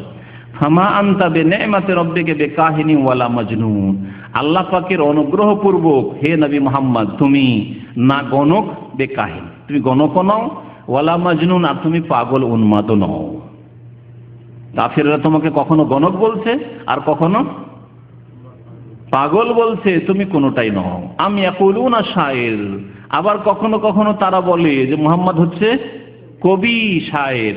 না তারাব্বাসু বিহি রাইবাল মানুন, এবং এই কাফেররা বলতো যে মুহাম্মদকে নিয়ে আমরা প্রতীক্ষায় থাকি, অপেক্ষায় থাকি। রাইবাল মানুন, রাইব মানে হচ্ছে দুর্ঘটনা, আর মানুন মানে হচ্ছে মৌত। মানিয়াতুন বা মানুন মানে হয় মৌত। তাহলে কি অর্থ হবে? এই মুহাম্মদকে নিয়ে আমরা অপেক্ষায় থাকি, কাফেররা পরস্পর বলতো। অপেক্ষায় থাকি কিসের? তার মৌতের দুর্ঘটনার, কখন যে তার মরণ আসে তারা ইন্তজারই ছিল শুধু। এই মুহাম্মদ আমাদের সামনে মরবে, আমাদের এই দেবী দেবতার অভিশাপ লাগবে, এসব কথা বলতো তারা। আজকাল পাপিষ্ট গুনাহগার মুশরিকেরা এই কথাই বলে। পৌত্তলিক মুশরিকেরা বলে যে আমাদের দেবী দেবতার সম্পর্কে তুমি বলেছো, এর মায়ের লাগবে তোমাদের ওপর। আবার যারা মাজারপন্থী কবর পূজারী তারা বলে তুমি বুজুর্গার দিন দরবারে যাও না, ওরসে যাও না, কখন যে কোন বিপদ আসে বাবার পক্ষ থেকে। জি, এগুলি কাফের মুশরিকদের কথা, 1400 বছর আগে ছিল। না তারাব্বাসু বিহি রাইবাল মানুন কুল, আল্লাহ বলছেন হে নবী তুমি বলে দাও তাদেরকে, তারাব্বাসু, অপেক্ষা করতেই থাকো তোমরা। তারাব্বাসু ফাইন্নী মাকুম মিনাল মুতারাব্বিসিন, আমিও তোমাদের সাথে সাথে অপেক্ষায় আছি যে কে ধ্বংস হয়, কার দুর্ভোগ আসে, কোন জাতির উপর আল্লাহর আযাব আসে, নবীর ওপর, নবীর সাথীদের ওপর, সাহাবায়ে কেরামদের ওপর, না আবু জাহাল, আবু লাহাব, এই কাফের মুশরিক পত্তলিকদের ওপর, আল্লাহ পাকের আযাব আসে। আমতা আমরুহুম আহলামুহুম বিহাযা আমহুম কওমুন তাগুন। আল্লাহ বলছেন যে তাদের জ্ঞান বিবেক কি এইরকমই আদেশ করে? আরো মুশরিকদের সম্পর্কে আল্লাহ পাক বলছেন, আর এই কথা সবার জন্য পরোক্ষভাবে, তাদের জ্ঞান বিবেক কি এই আদেশই করে যে মোহাম্মদকে পাগল বলো, কখনো কখনো গণক বলো, কখনো আর কিছুই বলো, আর তাকে মানিও না, কোরআনকে বলো মোহাম্মদ রচিত। তাদের বিবেক এই কথাই বলছে, এই আদেশ করেছে? আমহুম কওমুন তাগুন, নাকি তারা সীমালঙ্ঘনকারী জাতি? আসলে সীমালঙ্ঘনকারী জাতি। বিবেক সম্পন্ন মানুষ যদি হইতো, আর বিবেক যদি চিন্তা করে দেখতো, মুহাম্মদ সাল্লাল্লাহু আলাইহি সাল্লাম সারা জীবন কখনো মিথ্যা বললো না। তাকে আমরা সাদেক আল আমিন বললাম, বিশ্বস্ত এবং চিরসত্যবাদী বললাম। আর আজকে কেন তাকে বলছি যে কাযযাব তুমি, সাহের তুমি, জাদুকর তুমি, গণক তুমি, এসব কথা কেন বলছি? বিবেক দিয়ে তারা কাজ নেয়নি, বরং তারা সীমালঙ্ঘনকারী জাতি। আল্লাহ পাক বলছেন, আম ইয়াকুলুনা তাকাওয়ালাহু বাল লা ইউমিনুন, নাকি এই কাফেরেরা বলে থাকে যে মোহাম্মদ তাকাওয়ালাহু, এই কোরআনকে নিজেই রচনা করে নিয়েছে। কালা মানে বলা, আর তাকাওয়ালা মানে রচনা করে বলা, নিজের খেয়াল খুশি কথা বলা। বাব চেঞ্জ হলে অর্থ চেঞ্জ হয়ে যায়। কালা ইয়াকুলু মানে কথা বলা, আর তাকাওয়ালা ইয়াতাকাওয়ালু তাফাউল থেকে, তার মানে হচ্ছে মন গড়া কথা বলা, নিজে রচনা করে মন গড়া কথা বলা। আমি ইয়াকুলুনা তাকাওয়ালাহু বাল লা ইউমিনুন, বরং এরা ঈমান নিয়ে আসে না, বিশ্বাস করে না এরা। ফালিয়াতু বিহাদিসি মিসলিহি, যদি কোরআনকে বিশ্বাস না করে আল্লাহর কিতাব বলে, আল্লাহ পাকের আসমানি সিলেবাস বলে, তাহলে তারা নিয়ে আসুক এইরকম একটি বাণী, হাদিস। আল্লাহ কোরআনকে কি বলেন এখানে? হাদিস। ফালিয়াতু বিহাদিসি মিসলিহি, এইরকমই একটি হাদিস নিয়ে আসুক, একটি বাণী নিয়ে আসুক। ইন কানু সাদিকিন, যদি এরা সত্যবাদী হয় তাদের দাবিতে যে মোহাম্মদ মিথ্যা, মোহাম্মদ যেসব কথা বলছে সেসব কথা ঠিক নয়, বরং আমাদের ধর্মই ঠিক আছে, পুতুল পূজার ধর্ম, প্রতিমা পূজার ধর্মই ঠিক আছে। আম খলিকু মিন গায়রি শাইইন, নাকি তাদেরকে সৃষ্টি করা হয়েছে এমনিতেই, বিনা কিছুতেই, মানে এমনিতে সৃষ্টি হয়ে গেছে। আম খলিকু মিন গায়রি শাইইন, আল্লাহ পাক সৃষ্টি করেননি, এমনিতেই হয়ে গেছে। যেমন নাস্তিকরা বলে প্রাকৃতিক, সব প্রাকৃতিক, আমরা প্রাকৃতিকভাবে সৃষ্টি হয়েছি, আর এসব দুর্যোগ হচ্ছে প্রাকৃতিক দুর্যোগ, না আল্লাহর আযাব না কিছু, কোনো কিছু বিশ্বাস করে না। কেউ যদি মারা গেল প্রাকৃতিক ভাবে মারা গেল, আর কেউ দুনিয়াতে আসলো প্রাকৃতিক ভাবে আসলো। এই যে প্রাকৃতিক বলে, আল্লাহ বলছেন আম খলিকু মিন গায়রি শাইইন, এ মানব জাতিকে সৃষ্টি হয়েছে বিনা কিছুতে, প্রাকৃতিক ব্যাস। আম হুমুল খালিকুন, না তারা নিজেরা নিজেকে সৃষ্টি করেছে। কেউ বলবে না আমরা নিজেদেরকে সৃষ্টি করেছি, বা আমাদেরকে আমাদের রাজারা শাসকরা সৃষ্টি করেছে, রাষ্ট্রপতি সৃষ্টি করেছে, বৈজ্ঞানিক সৃষ্টি করেছে, না, একমাত্র আল্লাহ পাক সৃষ্টি করেছেন। বিনা কিছুতে প্রাকৃতিকও সৃষ্টি হয়ে যায়নি, আর তারা নিজেরা নিজেদেরকেও পয়দা করেনি। আম খালাকুস সামাওয়াতি ওয়াল আরদ, নাকি তারা আসমান জমিন সৃষ্টি করেছে। বাল লা ইউকিনুন, বরং তারা বিশ্বাসী নয়, অবিশ্বাসী, তারা ইয়াকিন করে না তারা। আম ইনদাহুম খাযাইনু রাব্বিকা, হে নবী, নাকি তাদের কাছে তোমার রবের ধনভাণ্ডার রয়েছে, আল্লাহ পাকের ধনভাণ্ডার তাদের কাছে রয়েছে। আম হুমুল মুসাইতিরুন, নাকি তারা নিয়ন্ত্রক, সবকিছু নিয়ন্ত্রক, যে যা ইচ্ছা তাই করব, যেমন বলবো তাই হবে, এমনটা কি না, একক ক্ষমতার মালিক একমাত্র আল্লাহ পাক রব্বুল আলামিন। তারপর আল্লাহ পাক ইরশাদ করেছেন কাফেরদের কথা, আম লাহুম সুল্লামুন ইয়াসতামিউনা ফি, তাদের কাছে কোনো সিঁড়ি আছে কি? সিঁড়ি আছে আসমানে যাওয়ার? ইয়াসতামিউনা ফি, যে এখানে এসে শুনবে, আসমানে চলে যাব সিঁড়ি দিয়ে, সিঁড়ি বয়ে, আর তারপরে সেখানে গিয়ে শুনবো। ফালিয়াতে মুস্তামিহুম বিসুলতানিন মুবিন, তাদের কেউ শোনার মতো যদি ক্ষমতা রাখে, যে আসমানে গিয়ে আমরা শুনে নেব যে মোহাম্মদ ঠিক বলছে না ভুল বলছে, কোরআন আসলে কি আল্লাহর কিতাব না তার মন গড়া রচনা, তাদের যে শ্রবণকারী সে নিয়ে আসুক বেসুলতানি মুবিন, কোন সুস্পষ্ট দলিল প্রমাণ যে আল্লাহর কাছে আসমানে চলে যেতে পেরেছি, আর সেখানে আমরা শুনতে পেরেছি যে মোহাম্মদ ঠিক কথা বলছে না, বরং সে নিজের মন গড়া কথা বলছে, সাল্লাল্লাহু আলাইহি ওয়াসাল্লাম। আল্লাহ বলছেন আমলাহুল বানাতু ওয়া লাকুমুল বানুন, কাফেররা আরেকটি কথা বলতো, কি বলতো? যে আল্লাহর মেয়ে আছে, আর আমরা ছেলে চাই। কাফেররা মেয়েকে কি করতো? দাফন করে দিত, তাই না? জীবন্ত দাফন করে দিত, তারা মেয়ে চাইতো না, কোনো সময় মেয়ে পছন্দ করতো না, আর মেয়ে হয়ে গেলে মুখ তাদের কালো হয়ে যেত। ওয়াইদা বুশশিরা আহাদুহুম বিল উনসা যাল্লা ওয়াজহু মুসওয়াদ্দা, কাফের সমাজ, আরবের যারা কাফের মুশরিকরা ছিল, আল্লাহ বলছেন তাদের যদি কাউকে সুসংবাদ দেওয়া হয়তো, বিদেশে গেছে, আর বিদেশ থেকে রাস্তায় এখন বাড়ি পৌঁছেছে, গ্রামের বাইরে কেউ বলে দিল যে তোমার বাড়িতে মেয়ে সন্তান হয়েছে, ওয়াইদা বুশশিরা আহাদুহুম বিল উনসা যাল্লা ওয়াজহু মুসওয়াদ্দা, চেহারা একবারে কালো হয়ে যেত। ওয়া হুয়া কাযীম, কোথায় যে মুখ লুকাবে, কোথায় যে আত্মগোপন করবে, আর দিশেহারা হয়ে যেত। ইয়াতাওয়ারা মিনাল কওমিন সুইয়ে মা বুশশিরা বিহি, খুব খারাপ সংবাদ আমার কাছে এসে। কি সংবাদ আসলে, হায় রে হায়, কি আমাকে শ্বশুর বলবে? শ্বশুর হওয়া বড় লজ্জার কাজ ছিল।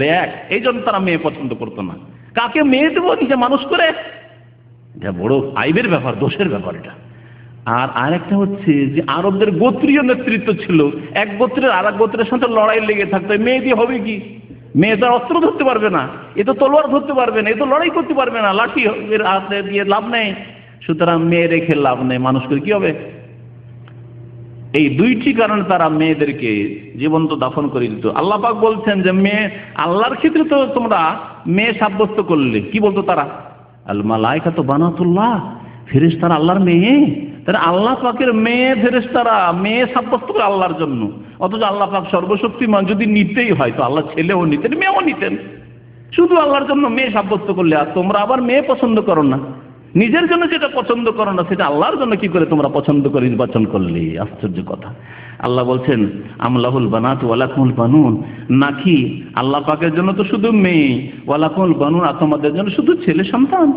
আমতাস আলহুম আজরা, হে নবী মুহাম্মদ সাল্লাল্লাহু আলাইহি সাল্লাম, নাকি তাদের কাছে তুমি পারিশ্রমিক চাইছো? দেখো তোমাকে ইসলামের দাওয়াত দেবো, তোমাকে ইসলাম শেখাবো, কিন্তু 10 টাকা করে দিতে হবে। কখনো বলেছে নবী করিম সাল্লাল্লাহু আলাইহি সাল্লাম? কখনো বেতন চাওয়া হয়েছে? এক শ্রেণীর বিদ্যার্থীরা বলে যে ইসলামী সেন্টার তো ওরা পয়সা দিয়ে সব কাজ করে। আরে ভাই, ফ্রি আসছেন, ফ্রি শিখছেন, আবার খাওয়া দাওয়া দেওয়া হচ্ছে, আর মাঝে মধ্যে আমরা চেষ্টা করছি প্রাইজ দেওয়ার। কোন লোক আছে যে যার কাছে 10 টাকা চাওয়া হয়েছে? আছে কেউ? তারপরে এক শ্রেণীর বিদাতপন্থীরা বিভ্রান্ত করে মানুষকে, আমরা ফ্রি যেতে পারি, আর এরা তো না বেতনভুক্ত। আপনার কাছে কে পয়সা চেয়েছে? কোনোদিন পারিশ্রমিক চাওয়া হয়েছে? আপনার কোথায় 5,000, 7,000, 10,000 কিলোমিটার থেকে ফিলিপাইন থেকে এসে আছেন, আর এসে আছেন বাংলাদেশ থেকে, কোথায় ভারত থেকে, পাকিস্তান থেকে। আর আপনার কাছে আর কি আশা রাখে এদেশের মানুষরা? ও তবুও আপনাদের জন্য লক্ষ লক্ষ রিয়াল খরচ করছে। কি জন্য? কোনখানে আপনার কাছে পারিশ্রমিক চেয়েছে? কে? না কর্মকর্তারা চেয়েছে, না যারা দাওয়াতি কাজ করে তারা চেয়েছে, না এখানে যারা আসে তারা চেয়েছে? কে চেয়েছে আপনার কাছে পয়সা, যেখানে আসলে কিছু দিতে হবে? আল্লাহ পাক বলছেন যে হে নবী মুহাম্মদ সাল্লাল্লাহু আলাইহি সাল্লাম, আমতাস আলহুম আজরান, তাদের কাছে কোনো পারিশ্রমিক চাইছো?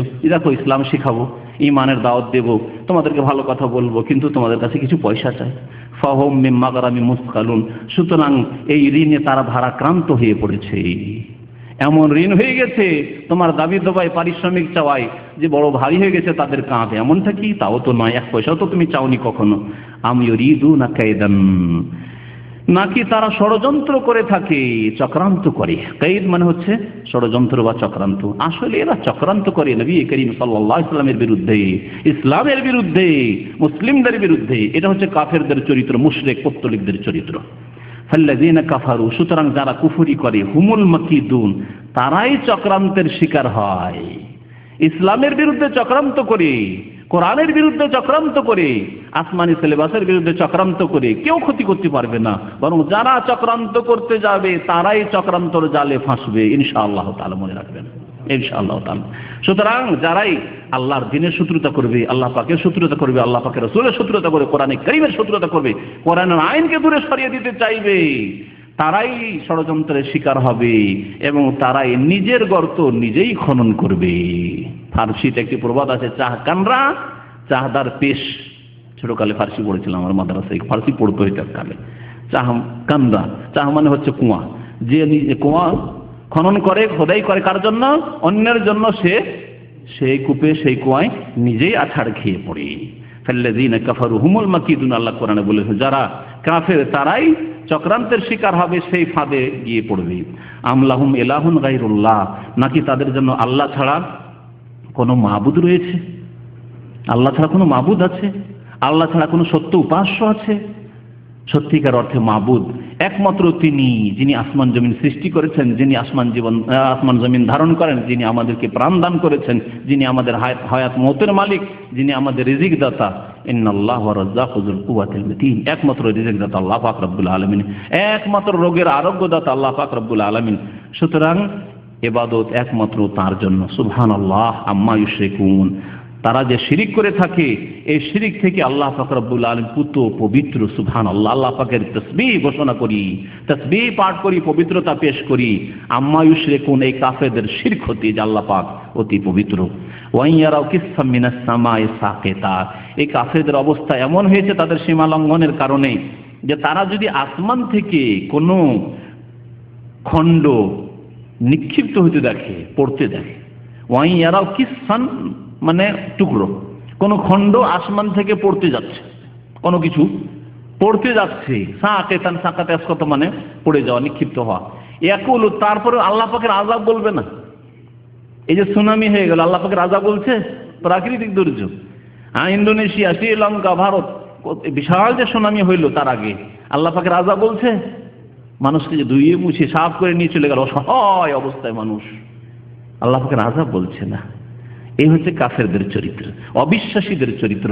আল্লাহ বিশ্বাসী নয়, পরকালে বিশ্বাসী নয়, আল্লাহ পাকের ওয়াদায় বিশ্বাসী নয়, কোরআনে কারীমে যারা অবিশ্বাসী, বিশ্বাসী নয়, তাদের অবস্থা এরকম।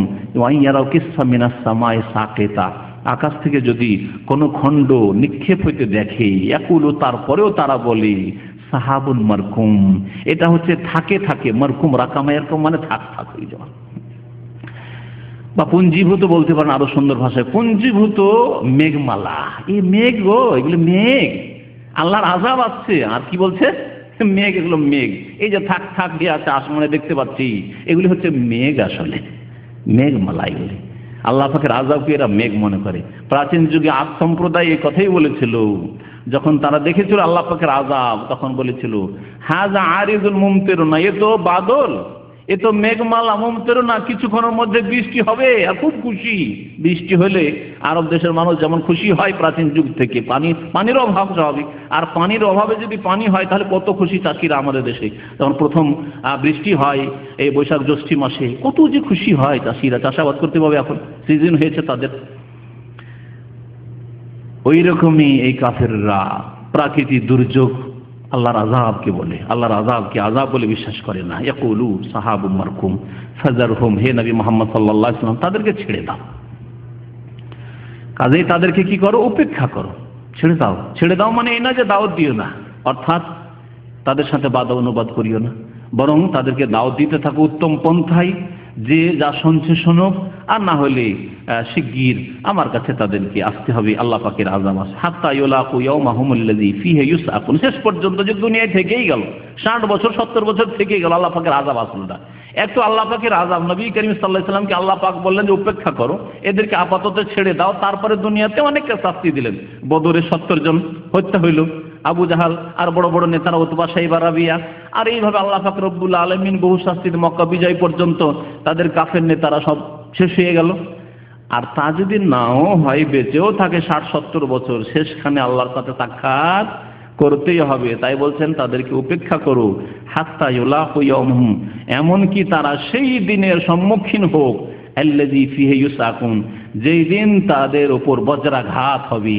ইউসআকুন, বজ্রাঘাত হবে, আল্লাহ পাকের আযাবের বজ্রাঘাত হবে।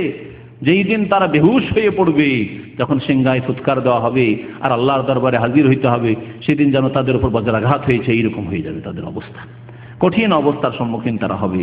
ইয়াওমা লা ইউগনি আনহুম কাইদুহুম শাইআ, সেই কিয়ামতের দিনে তাদের ষড়যন্ত্র, তাদের চক্রান্ত কোনো কাজে আসবে না।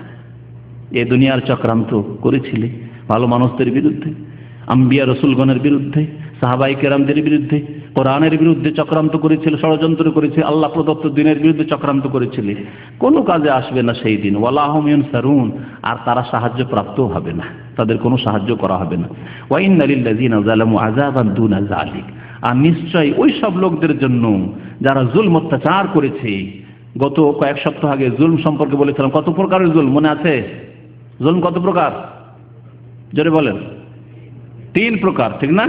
3 প্রকার জুলম। এক হচ্ছে জুলম হচ্ছে শিরকের জুলম, কুফরির জুলম, অস্বীকার করার জন্য আল্লাহ পাককে, বা শিরিক করা, বহুত্ববাদের জুলম। আর আরেক জুলম হচ্ছে মানুষের উপরে জুলম, বান্দার উপরে জুলম, মানুষের উপরে জুলম করা, যে জুলমকে আমরা জুলম মনে করে থাকি। আরেক জুলম হচ্ছে যে কোনো পাপ কর্ম করা, যে কোনো পাপ করা, নামাজ ছাড়া জুলম, রোজা ছাড়া জুলম, হজ ছাড়া জুলম, যাকাত না দেওয়া জুলম, এইভাবে মাতা পিতার সেবা না করা জুলম। এ তো মানুষের হকের ক্ষেত্রে, আল্লাহর হকের ক্ষেত্রেও যে কোনো পাপ করা, অশ্লীল ছবি দেখা, জেনা করা, ব্যভিচার করা, খুন করা, যত গুনাহ আছে এবং যত ফরজ ওয়াজিব ছাড়া আছে, সবগুলি হচ্ছে জুলম।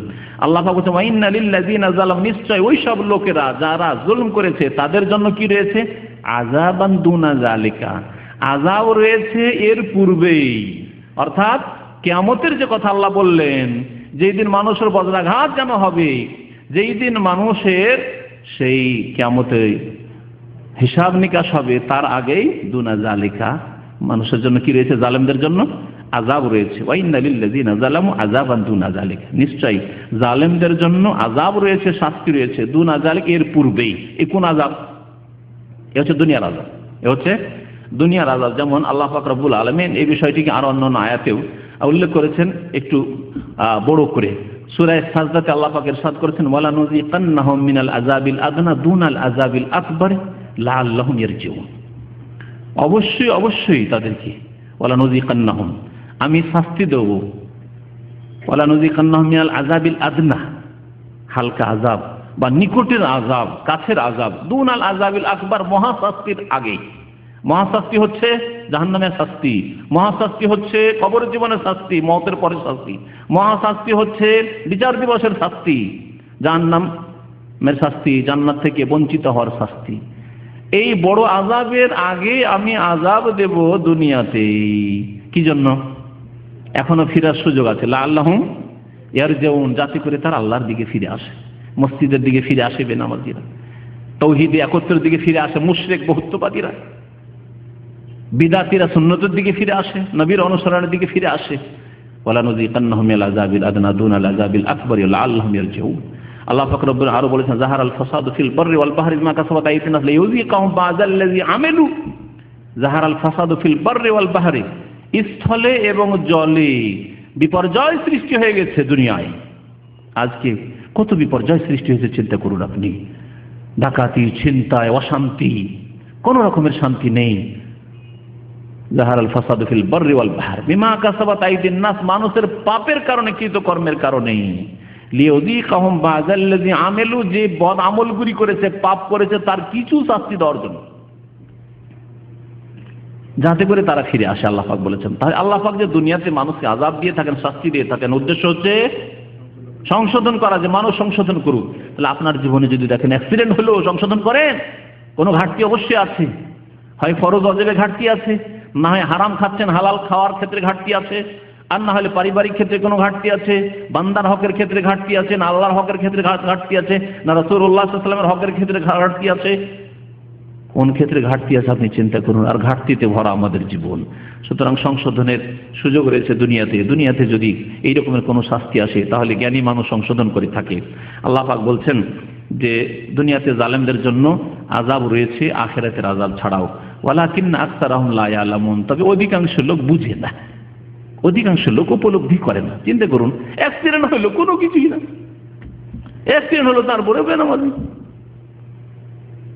ধাক্কা খেলো, টাকা হারিয়ে গেল, মোবাইল হারিয়ে গেল, তারপরেও পাপে ডুবে আছে। তার স্ত্রী বেরিয়ে চলে গেল, তারপরে পাপে ডুবে আছে। তার মেয়ে বেরিয়ে চলে গেল, চরিত্রহীন, তারপরে পাপে ডুবে আছে, সংশোধন হলো না। কত রকমের যে বিপদ আপদ জীবনে আসছে। ছেলে খারাপ হয়ে গেল, ভাবছিলেন ছেলেটা আমার ভালো পড়াশোনা করুক, ছেলে বাটপার হয়ে গেল, স্কুলে গেল না, মাদ্রাসায় গেল না, জাহেল মূর্খ হয়ে বসে আছে। আপনি এখান থেকে টাকা পাঠাচ্ছেন, না বসে বসে খাচ্ছে, হয় না? কত লোকের হচ্ছে, অথচ আপনি নামাজি মানুষ। আপনার কোন দিকে ঘাটতি আছে? আল্লাহর হকের ক্ষেত্রে, না রাসূলের হকের ক্ষেত্রে, না বিদাতি কাজ করছেন সেই জন্য, শিরিক করছেন সেই জন্য, না আপনি নামাজ ফরজ ওয়াজিব আদায় করছেন না সেই জন্য, না আপনার কোনো হারাম খাওয়া আছে, হারাম খাওয়াচ্ছে ওই ছেলে মেয়েকে সেই জন্য। আপনি সংশোধন করেন, আপনি আত্মপর্যালোচনা করেন, আপনার মুহাসাবাটা নিজের হিসাব নিজেই করেন। হাসিবু কাবলা আন তুহাসাবু, আল্লাহর দরবারে হিসাব হওয়ার আগেই নিজেই হিসাব করেন, তাহলে সংশোধন হয়ে যেতে পারবেন। আপনি যদি সৎ হয়ে যান, আপনি যদি হালাল রিজিক খান, আল্লাহ পাক আপনাকে নেক সন্তান অবশ্যই দেবেন, আপনাকে বিপদ আপদ থেকে আল্লাহ পাক রক্ষা করবেন। তাই আল্লাহ পাক বলছেন, ওয়ালাকিন্না আকসারাহুম লা ইয়ালামুন, অধিকাংশ লোক বুঝে না। আযাব আসলো কিন্তু বুঝে না, প্রাকৃতিক দুর্যোগ, সব প্রাকৃতিক ব্যাপার স্যাপার। আল্লাহ পাক তারপরে শেষখানে বলছেন, ওয়াসবির লিহুকমি রাব্বিকা, হে নবী মুহাম্মদ সাল্লাল্লাহু আলাইহি ওয়াসাল্লাম, তোমার রবের ফয়সালার উদ্দেশ্যে ধৈর্য ধারণ করে থাকো। দেখো আল্লাহ কি ফয়সালা করছে এই কাফেরদের সম্পর্কে, জালেমদের সম্পর্কে, পাপিষ্ঠদের সম্পর্কে, আল্লাহ দ্রোহীদের সম্পর্কে আল্লাহ পাকের কি সিদ্ধান্ত ফয়সালা হচ্ছে, এর উদ্দেশ্যে আপনি ধৈর্য ধারণ করুন। ফাইন্নাকা বিআয়ুনিনা, হে নবী মুহাম্মদ তুমি আমার চোখের সামনেই রয়েছো। আয়ুনিনা, আইনের বহুবচন। তাহলে এর দ্বারা কি বোঝা গেল? আকীদার কথা। আল্লাহ পাকের চক্ষু আছে, আর আমাদের দেশের বিদাতীদের আকীদা হচ্ছে না না না, আল্লাহর কিছুই নেই, আল্লাহর কিছুই নেই, আল্লাহ নিরাকার, আল্লাহর হাতও নেই, আল্লাহর চক্ষুও নেই, আল্লাহর চেহারাও নেই। অথচ আল্লাহ বলছেন তাবারাকাল্লাযী বিয়াদিহিল মুলক, এর মানে কি? বরকতময় সেই সত্তা যার হাতে বিয়াদিহিল মুলক, সার্বভৌমত্ব রয়েছে, সমস্ত কিছুর মালিকানা রয়েছে, বিয়াদিহিল মুলক। ওয়ায়াবকা ওয়াজহু রাব্বিকা, ওয়াজহুন মানে কি? ওয়াজহুন মানে চেহারা, আল্লাহ পাকের চেহারা আল্লাহর মতো, আল্লাহর হাত আল্লাহর মতো, আল্লাহর চক্ষু আল্লাহর মতো। কে বলছে যে আপনার মতো না অন্য কারো মতো? সাদৃশ্যতা নেই, সাদৃশ্যতা পোষণ করা হারাম, কারো সাথে তুলনা করা হারাম, কুফরি, কিন্তু অস্বীকার করা তার চেয়ে বড় অপরাধ। আল্লাহ পাকের কিছুই নেই, আপনার সব কিছু আছে। আর এই ভুল আমাদের সমাজের জনসাধারণের নয়, আলেম সমাজ, বিদাতি আলেম সমাজের ভুল। আল্লাহ নিরাকার, আল্লাহ সর্বত্র বিরাজমান, আল্লাহ পাকের হাত মানে কুদরতি হাত, আল্লাহর হাত নেই। আল্লাহ পাকের চোখ মানে রক্ষণাবেক্ষণ, আল্লাহ পাকের চেহারা মানে সত্তা। অথচ ওয়ায়াবকা ওয়াজহু রাব্বিকা যুল জালালি ওয়াল ইকরাম, আল্লাহ পাকের চেহারা নেই, তিনি আল্লাহ পাক ওয়াজহুন বলেছেন। আল্লাহ পাক বলছেন ফাইন্নাকা বিআয়ুনা, হে নবী মুহাম্মদ সাল্লাল্লাহু আলাইহি ওয়াসাল্লাম, তুমি আমার চোখের সামনেই রয়েছো, আমি তোমার দেখাশোনা করছি। তোমার চিন্তা কি? তুমি ধৈর্য ধারণ করো, তোমাকে আবু জাহলও হত্যা করতে পারবে না, আর আবু লাহাবও পারবে না, কোনো শক্তি পারবে না। ফাইন্নাকা বিআয়ুনা, মক্কায় আয়াত নাযিল হচ্ছে, নবী করিম সাল্লাল্লাহু আলাইহি ওয়াসাল্লাম হিজরত করছেন, কাফেরদের সামনে বাড়ি থেকে বেরিয়ে যাচ্ছেন, আল্লাহ তো বলছেন, নিশ্চয় দিচ্ছেন। আরেকটি আয়াত বলেছিলাম কয়েক সপ্তাহ আগে, ওয়াল্লাহু ইয়াসিমুকা মিনান নাস, হে নবী আল্লাহ তোমার হেফাজত করবেন।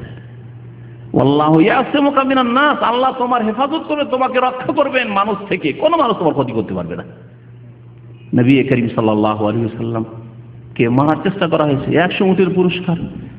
তারপরে সৌর পাহাড়ের গুহায় নবী সাল্লাল্লাহু আলাইহি ওয়াসাল্লাম 3 দিন ধরে আছেন, ঘোরাফেরা করছে, কিন্তু দেখার তৌফিক হচ্ছে না কাফেরদেরকে, দেখতে পাচ্ছে না নবী করিম সাল্লাল্লাহু আলাইহি ওয়াসাল্লামকে। দেখতে পেলে ছেড়ে দিত, 100 উটের পুরস্কার, যেমন তেমন কথা নাকি। তো শেষ হয়ে যাচ্ছে। আল্লাহ পাক বলছেন ওয়াসাব্বিহ বিহামদি রাব্বিকা হিনা তাকুম, এবং তোমার রবের প্রশংসা বিজড়িত তাসবিহ করো, তোমার রবের প্রশংসা বিজড়িত তাসবিহ করো হিনা তাকুম, যখন তুমি দণ্ডায়মান হবে, যখন তুমি দাঁড়াবে। এই দাঁড়ানো কোন দাঁড়ানো? নামাজে যখন দাঁড়াবে, একটি তাফসীর। এই জন্য এই আয়াতের উপর আমল করে আল্লাহু আকবার বলার পরে সুবহানাকা আল্লাহুম্মা ওয়া বিহামদিকা, আমল হইল না? হইল না? সাব্বিহ বিহামদি রাব্বিকা, সুবহানাল্লাহ বললেন আর আলহামদুলিল্লাহ বললেন, সুবহানাকা আল্লাহুম্মা ওয়া বিহামদিকা ওয়া তাবারাকা ইসমুকা ওয়া তাআলা জাদ্দুকা ওয়া লা ইলাহা গায়রুকা। দেখলেন, প্রত্যেকটি বিষয় নবী করিম সাল্লাল্লাহু আলাইহি ওয়াসাল্লাম কোরআনের আমল করে দেখিয়েছেন, আমলগুলি করেছেন, কিন্তু খবর নেই। কোরআনে যেহেতু তাফসীর পড়ি না, কোরআন তাফসীরে হাদিস মিলাই না। হিনা তাকুম ইলা সালাহ, নামাজের জন্য যখন দাঁড়াবে আল্লাহু আকবার বলবে, এই যে সুবহানাকা পড়ুন, সুবহানাকা আল্লাহুম্মা, যে সানা পড়া এই আয়াত দ্বারা প্রমাণিত হয়। আর এর বিকল্প আল্লাহ বাইদবানিও আছে, ইন্নী ওয়াজহাতু ওয়াজহিয়াও আছে, যে কোনোটা পড়তে পারেন। হিনা তাকুমের একটি তাফসীর হলো, আরেকটি তাফসীর হিনা তাকুম মিনান নওম ইলা সালাহ, না মিনান নওম, যখন ঘুম থেকে দাঁড়াবে। ঘুম থেকে আমরা দাঁড়াই, বিছানা থেকে উঠি, বিছানা থেকে যখন উঠবে, ঘুম থেকে উঠবে, তখন তাসবিহ পাঠ করবে, আল্লাহর প্রশংসা বিজড়িত। সুতরাং সেই সময় তাসবিহ, তাহলে আল্লাহ পাকের প্রশংসা শেখানো হয়েছে, আলহামদুলিল্লাহিল্লাযী আহইয়ানা বা'দা মা আমাতানা ওয়া ইলাইহিন নুশুর। এছাড়াও যখন ঘুম থেকে উঠলেন আর তাসবিহ তাহলিল করেন, আল্লাহ পাকের জিকির আজকার করেন, আল্লাহ পাকের শুকরিয়া আদায় করেন, আল্লাহ গো এই রাতে কত লোক মারা গেল, কিন্তু আল্লাহ তুমি আমাকে আবার উঠালে, আল্লাহ আমাকে আরো সময় দিলে, আলহামদুলিল্লাহ। আল্লাহ পাকের তাসবিহ পড়ুন। হিনা তাকুম মিনান নওম, দুটি তাফসীর হলো। তৃতীয় তাফসীর হিনা তাকুম মিনাল মজলিস, যখন মজলিস থেকে বরখাস্ত করে মজলিস থেকে উঠবে। এই আয়াতের তাফসীরে নবী করিম সাল্লাল্লাহু আলাইহি ওয়াসাল্লামের দোয়া রয়েছে কাফারাতুল মজলিসের। মজলিসে অনেক কথাই হলো, দিনের কথা, দুনিয়ার কথা, মেলা কথা হইলো, শেষখানে পড়েন কি দোয়া? কে বলতে পারেন?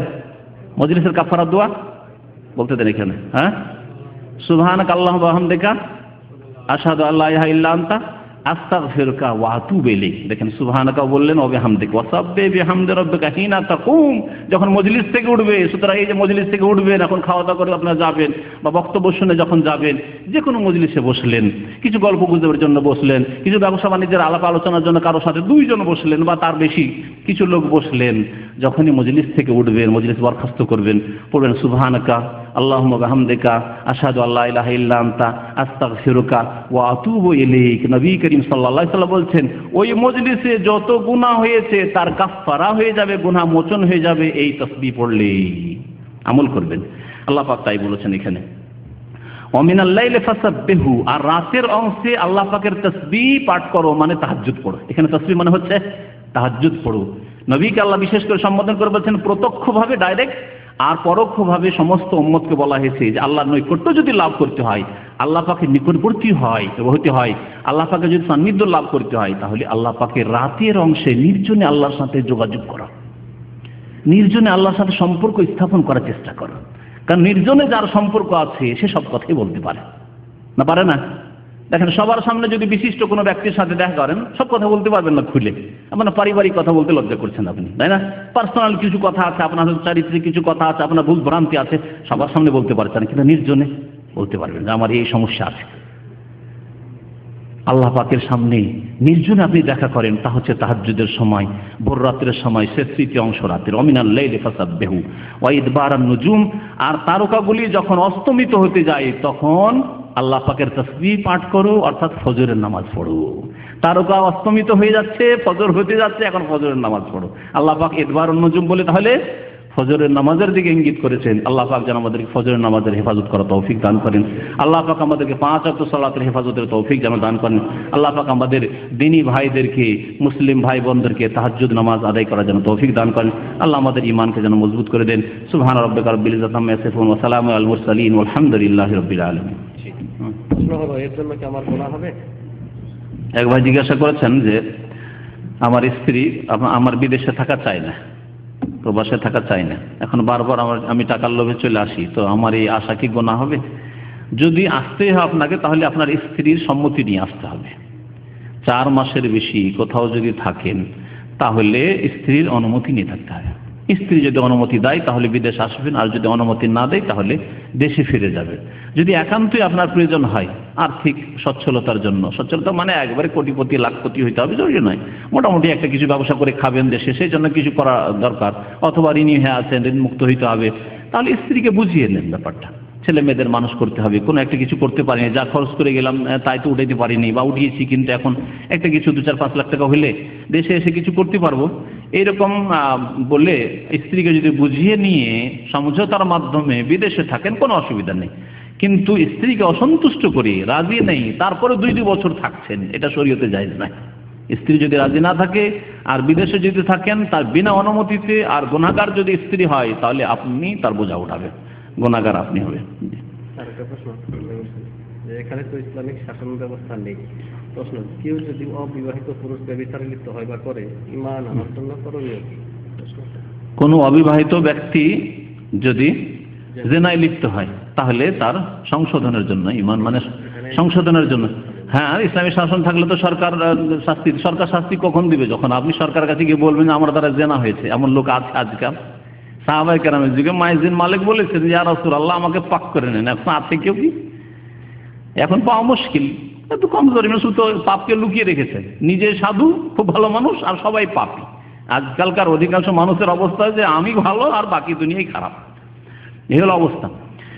তো যাই হোক, যেখানে ইসলামী আইনের বাস্তবায়ন নাই সেখানে সংশোধনের জন্য প্রথম কথা ব্যক্তি জীবনের সংশোধন, জেনার সংশোধন নিজে আপনি আল্লাহ পাকের কাছে খালেস অন্তর থেকে তওবা করেন, খালেস অন্তর থেকে তওবা করেন, এবং এই তওবার লক্ষণ আপনার জীবনে যেন সৎ আমলের মাধ্যমে দেখা যায়, পাপ থেকে বেঁচে থাকার মাধ্যমে দেখা যায়, আপনার পাপের কাছেও যান না, এইভাবে দেখা যায়। এখন জেনা করেছেন, আবার অন্য মহিলাদের সাথে, যুবতীদের সাথে গল্প করেন আপনি, তাহলে আপনি তওবাই করেননি। যতই মুখে বলেন আমি মন্ত্র করেছেন, তওবা করেননি আপনি। তওবা মানে হচ্ছে শর্ত গুলিকে সামনে রেখে তওবা করা, গুনাহ ছেড়ে দেওয়া, গুনাহের উপর অনুতপ্ত হওয়া, আর আগামীর জন্য প্রতিজ্ঞা করা যে আমি গুনাহের কাছে যাব না, গুনাহের কাছে যাব না। এই 3টি শর্ত হচ্ছে তওবার ক্ষেত্রে। আর মানুষের হক হইলে তার হক পৌঁছে দেওয়া, কারো টাকা পয়সা মেরে খেয়েছেন সেটা দিয়ে দেওয়া, এই 4টি শর্তের সাথে তওবা কবুল হবে। আর তারপরে নেক আমল হবে। আপনি এখনো বেনামাজি, জেনাকারী, তাহলে আপনি কি তওবা করেছেন? কখনো তওবা করেননি, মিথ্যুক আপনি। সুতরাং তওবা যদি করে থাকেন তাহলে আল্লাহর কাছে কাঁদা করেন, ফরজ আগে আদায় করেন, আল্লাহ পাকের ফরজ ডিউটি যেটা সেটা আদায় করেন, আল্লাহ পাকের হক আদায় করেন, তারপরে আল্লাহ পাক আপনার তওবার উপর অটল থাকার তৌফিক দেবেন। আর বাকি শাস্তি পেতেই হবে, দণ্ডবিধান জরুরি নাই। দণ্ডবিধান দেবে সরকার যদি জানতে পারে তাহলে দণ্ডবিধান দেবে, আর যদি জানতে না পারে আর কাউকে নাও জানান, আপনি আল্লাহর কাছে খালেস অন্তর থেকে তওবা করেন, তো আল্লাহ ইনশাআল্লাহ মাফ করবেন, ইনশাআল্লাহ। আল্লাহ পাক গফুরুর রহিম। একটা মহিলার এর বাবার খুব অবস্থা খারাপ বাংলাদেশে, এখানে এর বোন যেতে যাচ্ছে বাংলাদেশে, এই অবস্থায় কি মুহরম ছাড়া যেতে পারবে বাংলাদেশে? শরীয়তের বিধান হচ্ছে যে কোনো মহিলা দূরের সফর বিনা মাহরামে করবে না, অর্থাৎ এমন সাবালক পুরুষ মাহরাম, মহিলা কোনোদিন মাহরাম হতে পারেন না, আর নাবালক কোনোদিন মাহরাম হতে পারেন না। এমন পুরুষ যে হয়তো স্বামী অথবা স্থায়ীভাবে তার সাথে বিবাহ শাদী হারাম, একে বলা হয় মাহরাম শরীয়তের ভাষায়। মাহরাম ছাড়া কোনো মহিলা সফর করতে পারে না, এটা হচ্ছে শরীয়তের বিধান। আর যদি সফর করে গুনাহগার হবে। এই জন্য যে আল্লাহ পাক নারী জাতির হেফাজত করতে চেয়েছেন। একজন মহিলার সাথে যদি কোনো পুরুষ থাকে 18 বছরের, 20 বছরের, 30 বছরের, তাহলে কোনো শয়তান চরিত্রের মানুষ তার দিকে খারাপ নজরে তাকাতে পারবে না। গায়ে হাত দাও তো দূরের কথা, খারাপ নজরে বাঁকা চোখে তাকাতেও পারবে না, লোভ লালসা করতে পারবে না। পক্ষান্তরে কোনো মহিলাকে যদি একা সফর করতে থাকে তো অনেক চিন্তা ভাবনা করবে শয়তান প্রকৃতির লোকেরা। যদি কোনো সুযোগ পাওয়া যায়, দেখি কোন হোটেলে যায়, কোথায় থাকে গিয়ে, কোথায় গিয়ে বসে, যেখানে বসবে সেখানে এসে পাশে ঘনিয়ে বসার চেষ্টা করবে, গল্প করার চেষ্টা করবে। হ্যাঁ, কেমন আছেন, ভালো আছেন, যাবেন কোথায় আপনি, আর যদি কোনো সেবা লাগে আমি তৈরি আছি। এসব কথা এক শ্রেণীর শয়তান লোকেরা বলে থাকে। অন্তরে ব্যাধি আছে, কিন্তু আপনার নিকটে মিষ্টি কথা দিয়ে আসে, এই জন্য যে অন্তরে যে ব্যাধি রয়েছে, রোগের কিসের আপনার পাপের ব্যাধি, সেই পাপ করতে চায় সে, আপনার হিতাকাঙ্ক্ষী নয়। কখন আল্লাহ পাক হেফাজত করতে চেয়েছেন। যদি ওই মহিলার সাথে একজন পুরুষ থাকে, কখনো কেমন আছেন, ভালো আছেন, কোনো মহিলাকে বলা সাহস করবে না। যদি জিজ্ঞাসা করতে হয়, পুরুষকে জিজ্ঞাসা করবে কেমন আছো, তোমরা ভালো আছো, আপনারা কেমন আছেন, ভালো আছেন। কিন্তু মহিলাকে এসে বলবে কেমন আছেন, ভালো আছেন, যাবেন বাকি কোথায়, এই কথা কখনো বলা সাহস করবে না। আল্লাহ পাক হেফাজতের জন্যই, নারীদের ইজ্জতের হেফাজতের জন্য, মান সম্মানের হেফাজতের জন্য, বরং নারীর বংশের মান সম্মান হেফাজতের জন্য। একজন মহিলা যদি ধর্ষিতা হয় তাহলে তার বংশ কি হবে, অপমানিত হবে, অপদস্থ হবে, তাদের মানহানি হবে। আল্লাহ পাক এইভাবে মানব জাতির হেফাজত করতে চেয়েছেন। সেই জন্য আল্লাহ পাক শর্ত লাগিয়েছেন যে কোনো মাহরাম ছাড়া কেউ সফর করবে না, সফর করলে গুনাহগার হবে। এমনকি নেকির সফর, যেগুলি হজের সফর, ওমরার সফর, সেই সফরগুলিও মাহরাম ছাড়া করা যায় নয়। এটা হচ্ছে ঠিক। যদি কেউ সফর করে গুনাহগার হবে, যদিও হজ হয়ে যাবে, ওমরা হয়ে যাবে, কিন্তু গুনাহগার হবে না মাহরামে সফর করার জন্য। দোয়া করেন দূর থেকে, জরুরি নয় যে শেষ অবস্থায় আছে দেখতেই হবে, এগুলো তো আবেগের কথা, দেখতে হবে। না দেখেও দূর থেকে খালেস অন্তর থেকে দোয়া করেন, এই দোয়াই কাজে আসবে। ওই ব্যক্তির যে হয়তো মারা গেছে অথবা মৃত্যু মুখে রয়েছে, তার কাজে আসবে। কিন্তু আপনি গুনাহ করে গেলেন, হয়তো তার জন্য আর কোনো বালা মুসিবত আসলো, আল্লাহ না করে, রাস্তায় অথবা সেখানে গিয়ে। মদিনা বিশ্ববিদ্যালয় থেকে তারেক এই ব্যক্তির এই ফতোয়া দ্বারা ডেস্টিনির এই ব্যবসা হালাল বলা হচ্ছে, এই আলেমের দলিল কি সঠিক?